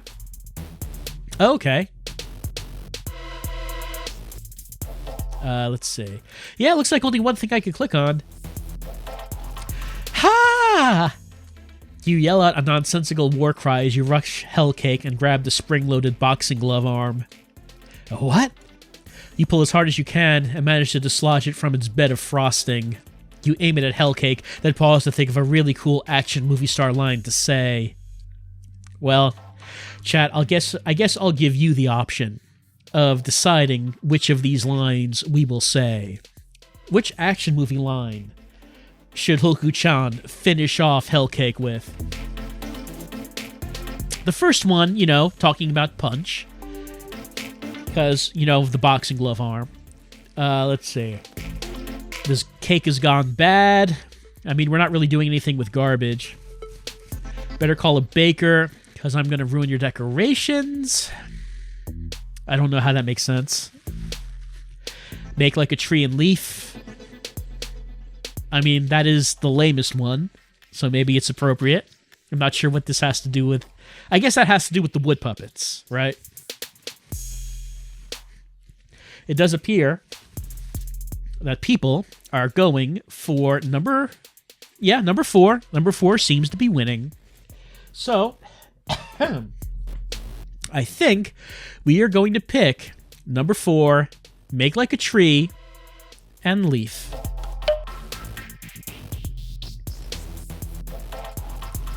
Oh, what is that supposed to mean? Yeah, a tree is leaves. I'm telling you to leave. You realize I'm a cake, not a tree, right? Of course, listen, I don't think you understand how puns work. Darling, I was about to say the same to you. Before Hellcake can finish his sentence, you decide you're done with this conversation and just fire the boxing glove at him. The boxing glove soars over his top layer. Yeah, you missed, kiddo. And hits the sword, knocking him out of the icing and toppling out of the open balcony. Did I? The sword clatters to the ring below. It lands on top of the cage with a loud clang, and Bully tilts his head and looks around like a house pet who heard a can opening. You run to Felicia, who has managed to break free of the now panicking wood puppets. Haruka! You deliver a kick to the chest of the second wood puppet and grab Felicia's hand. Boy, am I glad to see you. I wouldn't just leave you here. So, what's the rest of your big plan here? Well, I didn't really have a plan. Felicia stares at you in shock, and then laughs. Ha ha ha ha ha. Why did I expect any other answer from you? Well, I think I have a plan. She reaches into one of her coat pockets and pulls out a grappling hook? Where did you get that? Jesus. It's a rare tool that has been blessed by his holy magics. Why didn't you use it to get the sword? Haruka, think about what you're saying. A grappling hook, magic or not, would just slip right off of a sword. Especially Bully's sword. It's just so oily. I don't know how he even manages to hold it. Anyway, follow me. We have to get out of here before Hellcake and the wood puppets regroup and come after us. She leads you past Hellcake to the edge of the balcony. It's a long way down to the ring. She fires the grappling hook at the ceiling above the ring and pulls on it to secure it. Haruka, you're the strongest of the two of us. Grab the line and... Oh, what do you brats think you're doing? Hellcake looks furious. You back away a few steps, but Felicia just stares him down. You're not gonna get away. Felicia suddenly leans forward and shoves Hellcake over. He yells and writhes around on the floor like a flipped turtle. You guess that once you get past all the blood and the creepy eye, even a sentient cake with a gaping maw full of sharp teeth isn't actually all that much of a threat if it doesn't have arms. Haruka, grab the line. You quickly do so. Felicia wraps her arms around your shoulders, and together you drop down towards the ring. You touch down on top of the cage. Bully, catch! You grab the sword and carefully drop it through. Miraculously, Bully has the hand-eye coordination to catch it and the sense to stay out of its path as it falls. You and Felicia quickly begin to climb down the side of the cage to where Bobby and Spunk stand gaping at you. The Mystic roars in frustration. No. He whips around to stare Bobby and Spunk down. Bobby, Spunk, get your ass... Hey, language. This is a TV PG program. Shut up, you big cell reject. Get into the ring now, you two. We had a deal, didn't we? You stare at Bobby in shock. Not so much at Spunk, you're not really too shocked about him. But Bobby, well, okay, you're fine. You're not really too shocked about him either. None of it is too surprising because they're both kind of terrible, but still. Sorry, nothing personal, Holku. At least in your case. He glares at Bully as he starts to climb the cage. Bobby, don't! This match is bigger than your grudge about your stupid costume! I know. He stares straight ahead as he and Spunk continue to climb. Felicia, I'm going in. Good luck! Be careful. You nod to her as you scale the side of the cage. You jump in just behind Bobby and Spunk, landing on top of the ladder. Get out of here, Holku. I am not interested in fighting you. Too bad, because I'm gonna kick your butt. You stomp on Spunk's hands as you go to join Bully just across from where Killer Man stands. Hi, Bully. You ready? Because I'm about to let Hulkamania run wild on these fools. Okay. You and Bully stride towards the opposition, and you set your sights right on Bobby's dumb face. Spunk climbs the turnbuckle as Bobby comes at you with a punch. You whip around and grab him in a facelock and drop him into a stunner. You tumble away as Bobby tries to regain his balance when you realize that Spunk is just about to land on you. You roll backwards to your feet just in time for him to miss. Hurtling into the ropes, you use the momentum to go in for a leg drop when Bobby grabs your leg and twists, sending you crashing to the mat. You start pushing yourself back up, with Spunk crumps back with a splash, then hooks your leg for a submission. You kick out and desperately roll away again, exhausted. You take a second to shake off your fatigue and try to land a few body blows on Spunk. After taking a hit, Spunk pulls you into a front facelock and drives you into the mat hard.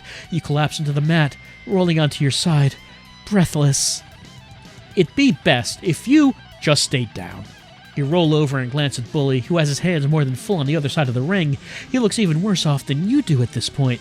Bobby and Spunk have started to turn their attention to Bully, holding him back while Killer Man wails on Bully's torso. Ow! My essential limit. Bobby! Spunk! You rush at Bobby, trying to tear his arms off of Bully. You guys, I thought we were friends. Bobby holds fast, looking at you with a complicated expression. Complex motives. He seems like he's willing to talk, but he seems like he's also willing to slam your face into the mat again. You figure that you better make whatever you're going to say something very good. Hey, remember all the good times? What good times? Well, what about that time I helped you and Spunk figure out your costumes? Or tag team practice. We taught each other training tips.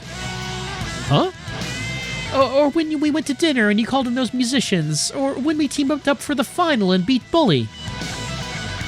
Oh, yeah. What are you talking about?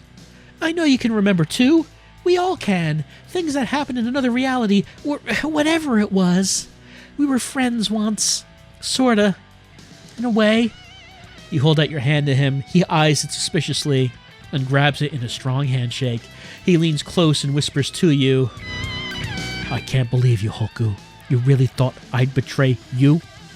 He glances at Bully. "Maybe him, but not now. Not with what's at stake." He nods to Spunk, and the two sprint to Killer Man. As Spunk goes low for a leg sweep, Bobby flips up and hooks his boot into the back of Killer Man's neck. You rapidly come up with a brilliant, cunning plan. Bully, stab his chest with the sword. Okay. As Bully heads towards Killer Man, sword raised, you climb the turnbuckle. Bully drives the sword down hard into Killer Man's chest star. It cracks, breaking away like a wine glass on a hardwood floor. You take a deep breath and steady yourself, focusing on your next move. Finally, you gather all your energy and forcefully flip forward. A shooting star... I'm sorry. You complete the rotation and slam hard into the Killer Man's torso. The mat booms intensely from the reverberations. Kaboom. Bouncing you back off of him. As you get to your feet, you realize that Killer Man is lying still on the mat. Did we get him? Suddenly, he sharply raises his knees and flips back onto his feet. He lets out a furious roar and blasts energy outwards, knocking everyone back into the ropes. As you go to help Bully up, you suddenly hear a crash. You look up and see the Mystic lying face down on top of the cage. Perhaps next time you should reconsider agreeing to a fistfight with a former professional boxer. Forget it. This is just a distraction. Killer Man, stop messing around and get rid of them. The Mystic stands back on his feet and begins to crackle with magical power. He gathers it in his palms and fires it at Killer Man, who begins to pulse and glow. In almost an instant, the star on his chest reappears.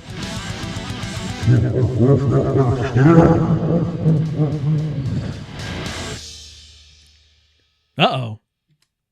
Killer Man starts to walk towards you and Bully. Bobby charges at him and tries to drop kick him, but Killer Man isn't even phased. You're not sure what you can do anymore, but you back yourself up and try charging him with a spear. Killer Man twists and sends you crashing onto the mat. Bully looks dead ahead in Killer Man and lifts his meteor leg, plowing a kick into Killer Man's torso. He knocks away Bully's leg and reaches out, grabbing Bully in a chokehold. Furious, you charge at Killer Man, doing whatever you can to try to break his hold, but nothing shakes him. What can I do? If I don't do something soon, Bully... Suddenly, you remember Jesus' words to you. That's right. You learned how to do all that chakra stuff. You totally forgot about that. It was only a few hours ago, but it seemed like a week. Maybe you can transfigure something to help. You take off one of your shoes to use as a base material and start meditating harder than you ever had before. You imagine your spine snake just slathered in so much Parmesan and a huge school of piranha congregating at the base of it. Slowly, something begins to appear in the corner of your mind's eye. You try to concentrate on it.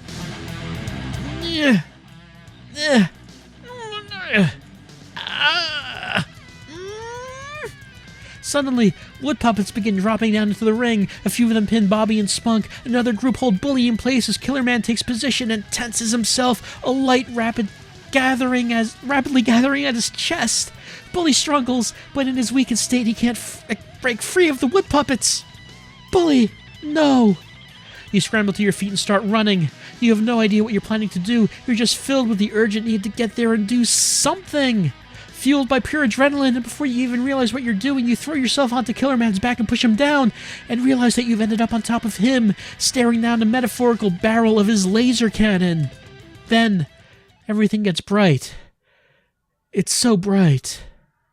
You shut your eyes and brace yourself for the worst. Suddenly, you hear a familiar voice. Who?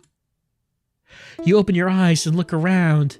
You can hardly see through the burning brightness, but suddenly a figure resolves somewhere on the other side of the ring. Haruka Chandler! Jesus? Is that you, Jesus Christ? Oh, wait, I'm not... Am I? Yeah. I mean, no. Yes and no. Yes, this is Jesus, and no, you're not dead. Oh, thank God. My dad had nothing to do with this. Anyway, Haruka, listen carefully. I had only this one last opportunity to interfere on your behalf, and I'm afraid that this is all that I can do. He helps you to your feet. Not to sound ungrateful or anything, but what is it that you did? Oh, nothing much. Just save your life, you know. Look around, Haruka. You look around. Bully, Killer Man, Bobby, Spunk, Felicia, the Mystic, and the Principal Tongue are all frozen. The laser beam hangs in the air like an icicle inches away from where your face had been. Are they all okay? No, not really. Look at Bully. He's a few minutes away from getting lasered in the face, brah. I don't think even he could survive that. Then what do I do? How do I fix things? Jesus shrugs. I don't know. But hey, you're a smart kid. You could figure it out. But... Sorry, I can't maintain this form much longer. Plus, I really want to get back to Judas's bachelor party. You can't just... Wait, what? Jesus shrugs again. Everyone makes mistakes, I guess. I mean, I forgive. It's what I do. Anyway, good luck with all of this going on here. Just trust in yourself and your friends and believe in the spirit of wrestling or whatever. With that, Jesus vanishes again. What's that supposed to mean? You stare forlornly at each of your friends. Oh, the morose music beginning as we have to figure out how to get out of this situation.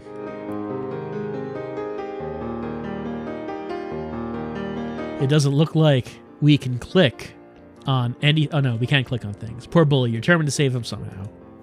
Well-worn slip of paper. Upon uncrumpling it, you discover that it's a fortune from a fortune cookie with some kind of note written on the back of it. You flip it over. Shift-O jump fix this. Shift-to jump fix this? He's frozen in place. There's nothing he can do to help right now. He's frozen in place. Nope. It kind of looks like she was trying to call your attention to something before she was frozen. So yeah. It means it is time to hack into reality. Shift-O. Jump. Or do we need the dollar sign first? We need the dollar sign and then jump. Fix this. No, we know, not the dollar sign. No dollar sign. No dollar sign this time. Invalid syntax. Just jump. Okay. Name jump. Not defined. It does follow that if we came down to needing to input some sort of programming command to save the day, what other result could there be but getting a syntax error? Alright, so I tried jump fix this. I tried jump.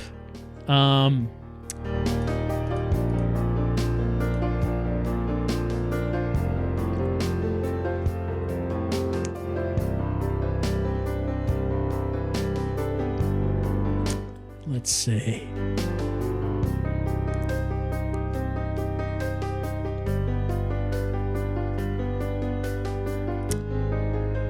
So why does it not like jump fix this? It says that line 1, invalid syntax.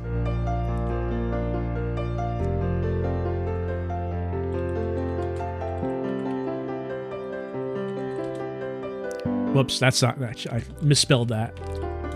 Oh, okay. Yes, it worked. Suddenly, you find yourself in the astral plane. Jesus is standing across from you. The whole scene feels very familiar. To start with, just clear your mind, okay? Shift your focus and open your third eye. Here, try to transfigure this block of wood. He gently tosses you the wooden cube and you set it carefully in front of you. Somehow you're reliving this moment where Jesus taught you to open your chakras. How strange. You're not sure how or why you're here, but you decide to take advantage of this and do more studying. You close your eyes and try to transfigure the wooden block. After a moment, you see something in your mind's eye, something that won't quite come into focus. I see something. What do I do? Meld it into what you want it to be.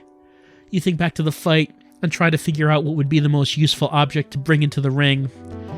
But all you can think of is the little wooden stomp chest that you thought of before. Try to manifest it in the form of that block of wood. Stomp chest equals true. Nothing. Am I missing something? Jesus considers this for a moment. Here, think about this ancient sigil next time. He draws something on a piece of paper. You're not sure where you got a paper or pen from, but you're not about to question it. He hands you the paper. It says $sign. A $sign? Is that how you guys are using it now?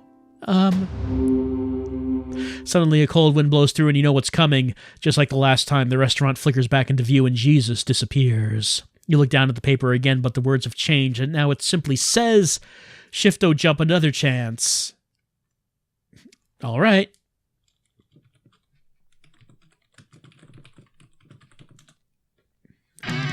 Suddenly you're back in the ring, but at the worst possible time. You're right back to where you were before, with Bully about to be... Wait, maybe you can transfigure something this time if you try to meditate again.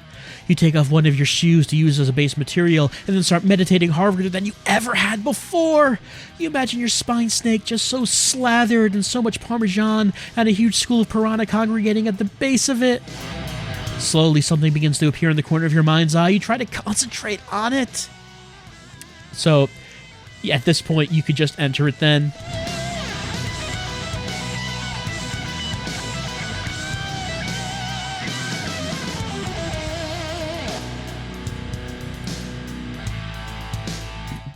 It doesn't like that. Oh, capitalized. Capitalized, yes.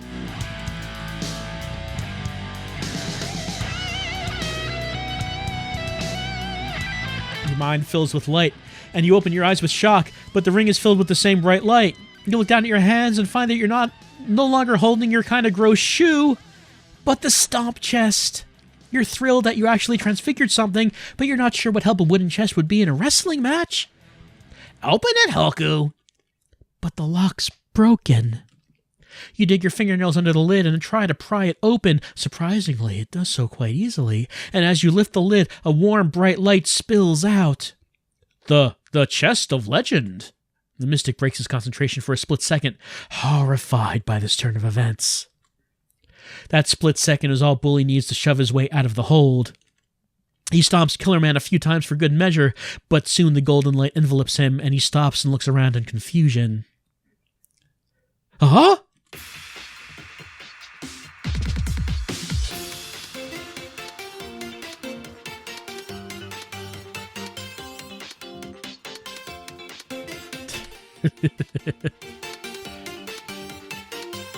You look down at your new costume in shock.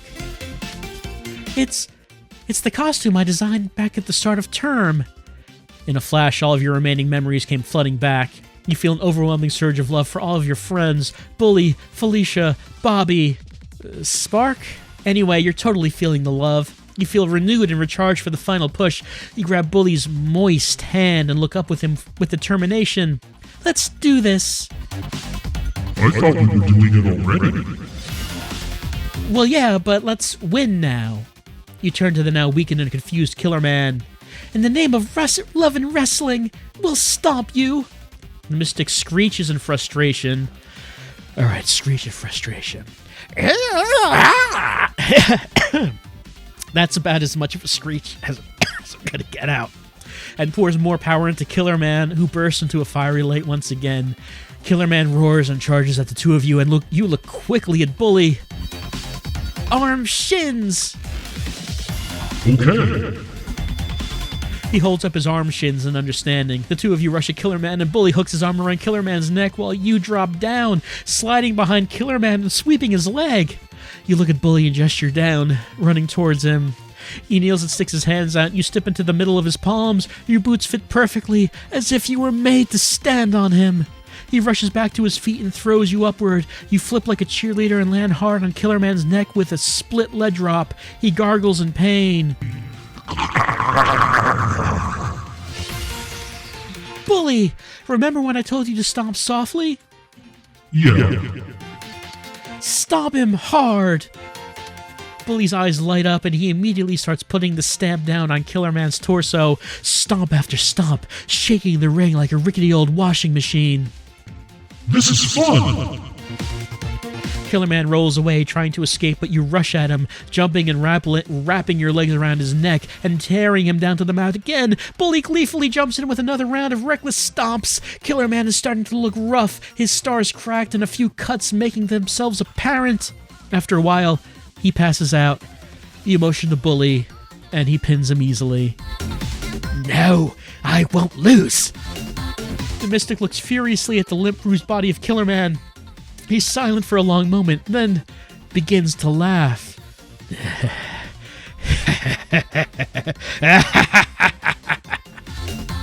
You think you've won, but this isn't over.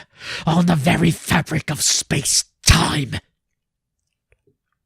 What? He levitates Killer Man and hurls him through the portal like a garbage man loading the truck. Then he jumps in as well. The portal slowly starts to stitch back together. No, we can't let him get away.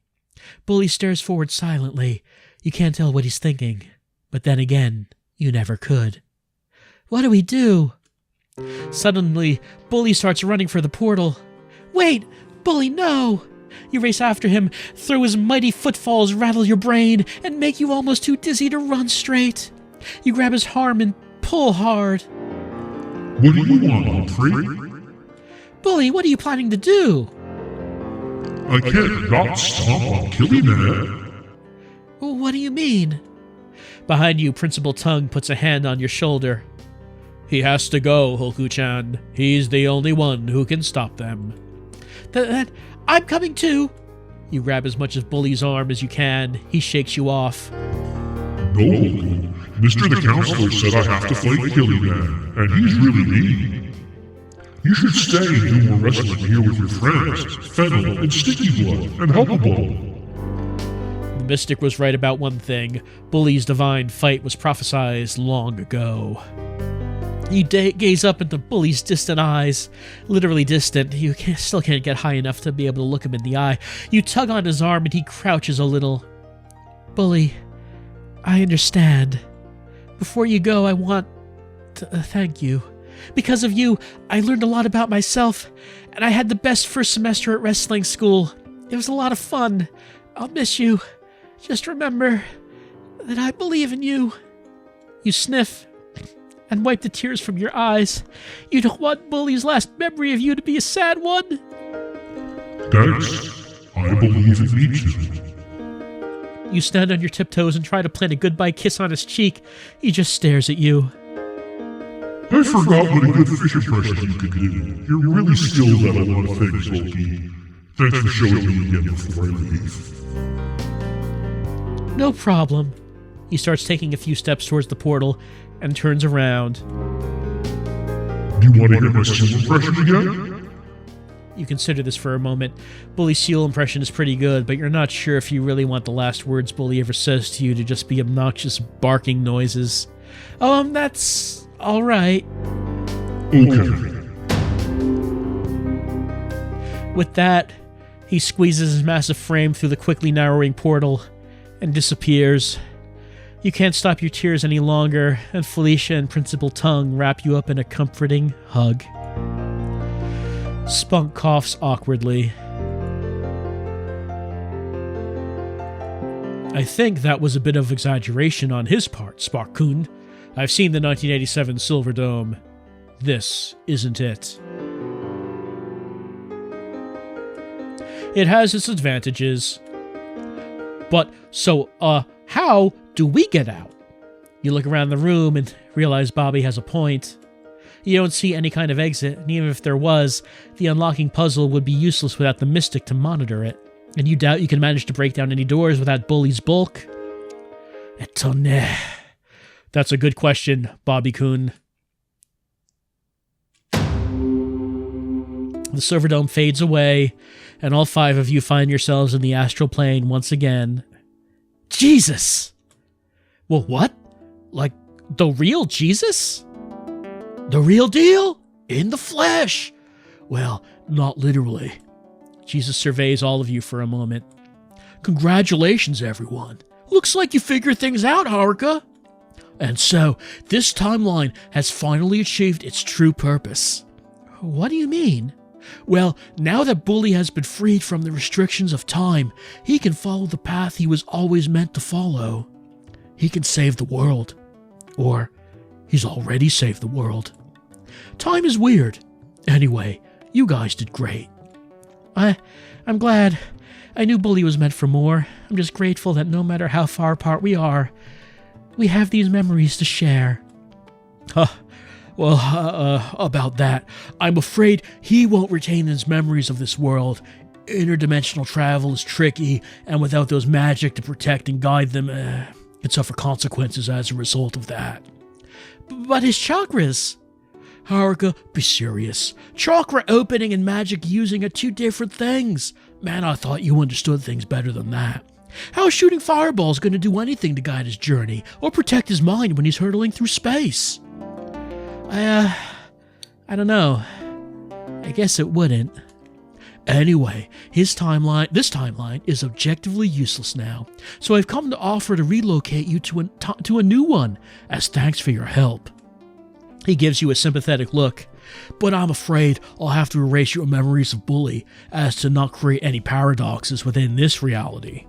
But... No buts. Sorry. Now, do you have any special requests? My request is simple, Jesus-sama. I'd like to go back to my time to continue guiding my gakusei. It may not be the most heroic or the most dramatic, but it's important to them and me. Jesus waves his hand, and Principal Tongue disappears in a shower of sparks. You have a family? Oh, huh. Well, anyway, all I want is to join the WWE. So whatever timeline makes that happen works for me. Good luck finding your brothers. I'm sure they must be around somewhere. Sweet, your requests don't clash. I'll just throw you both in the same timeline then. Is that cool? Wait, no. I don't want to have to keep hanging out with this loser. Both Spunk Bloodly and Heavenly Bobby blink out of the astral plane with a golden light. How about you? She glances at you. I want to go to where Haruka goes, if that's okay. Of course. Jesus turns to you.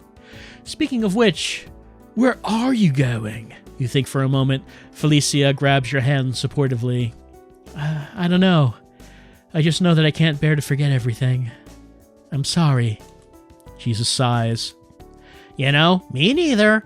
Come on, boss, but we both worked hard here. We don't get anything for saving the world. Oh, fine. Whatever. Dad's gonna be so mad at me.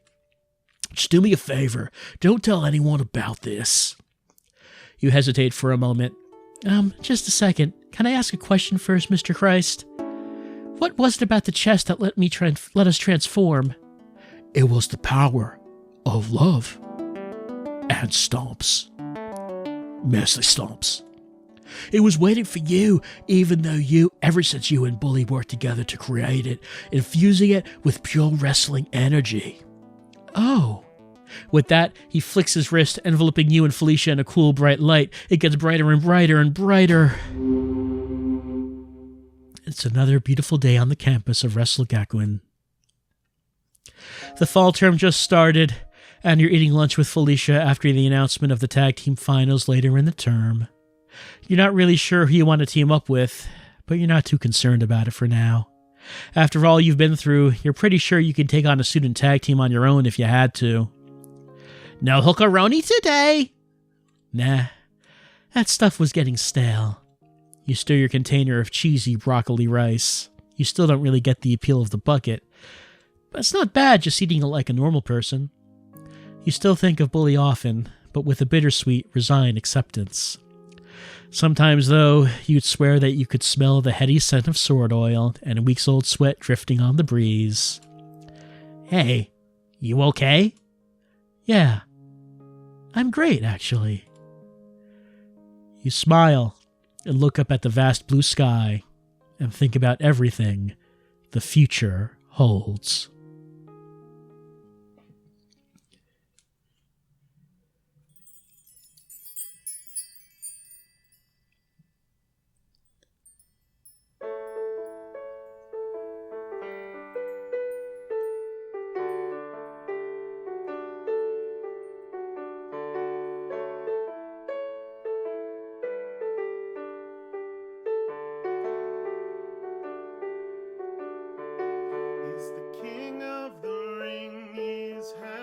cell with his merciless stomping and powerful smell.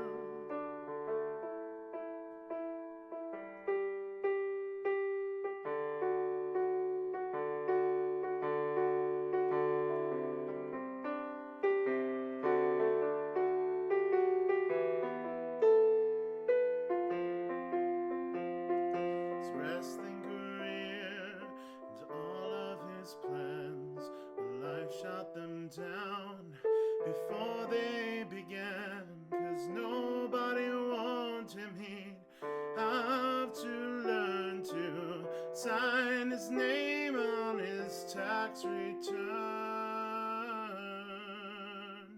But his journey's not over, it's far from done. He went back in time to meet God's son. He found a way to a distant land. As far as the eye could see, nothing but sand. He met Jesus there, that most famous man, and from him learned power beyond mortal ken. Where the river was host to a constant brawl, and that's when Jesus taught him how to make a fireball. He lost his way and came undone. Tried to be good, but fire was fun. He beat up Jesus and used his powers daily. How did you forgive him, dear torso lady? Then that fateful day arrived.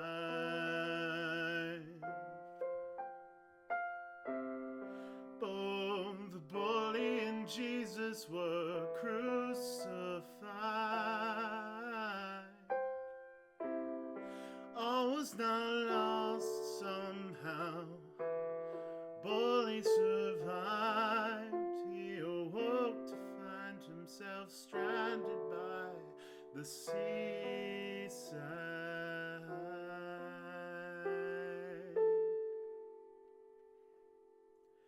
He roamed across the island in search of food, met only by great chaos and magnitude. Exhausted and scared, but full of resolve, he killed and ate everyone. They were delicious. Then he built a raft and left. He's the king of the ring, he's hell in a cell. His merciless stomping and powerful smell. He's the king of the ring, he's hell in a cell. He's my everything, I bid him farewell.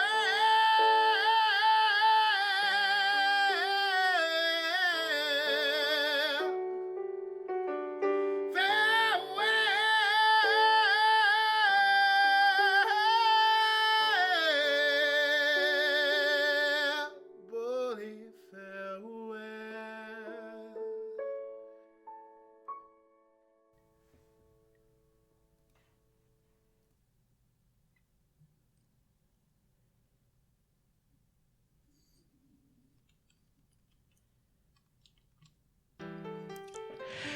And that's the true ending of Love Stomp.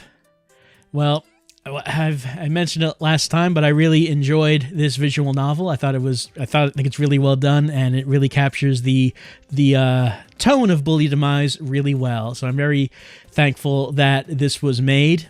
This game using my stupid character from a few streaming videos. Thank you again for making this. Quakerin, yes, that was a great song. I thank you for that. And I would thank you some more, except I've been talking nonstop for 3.5 hours, so I'm about to die. And so I'm going to have to end the stream, unfortunately. But again, thank you for making the game, and thanks for everyone else for coming by and watching this read-through, this story time of the true ending of Love Stomp, what does the heart say that my muscles cannot? A far better ending than Zero Time Dilemma. So thank you for everyone for coming by and watching. I'll see you another time for another story. Who knows when that will be? Who knows what it will be? All we can say right now is that Love Stomp, this story, is over. So thank you again. And Bully Demise, thanks you too. Have a good night.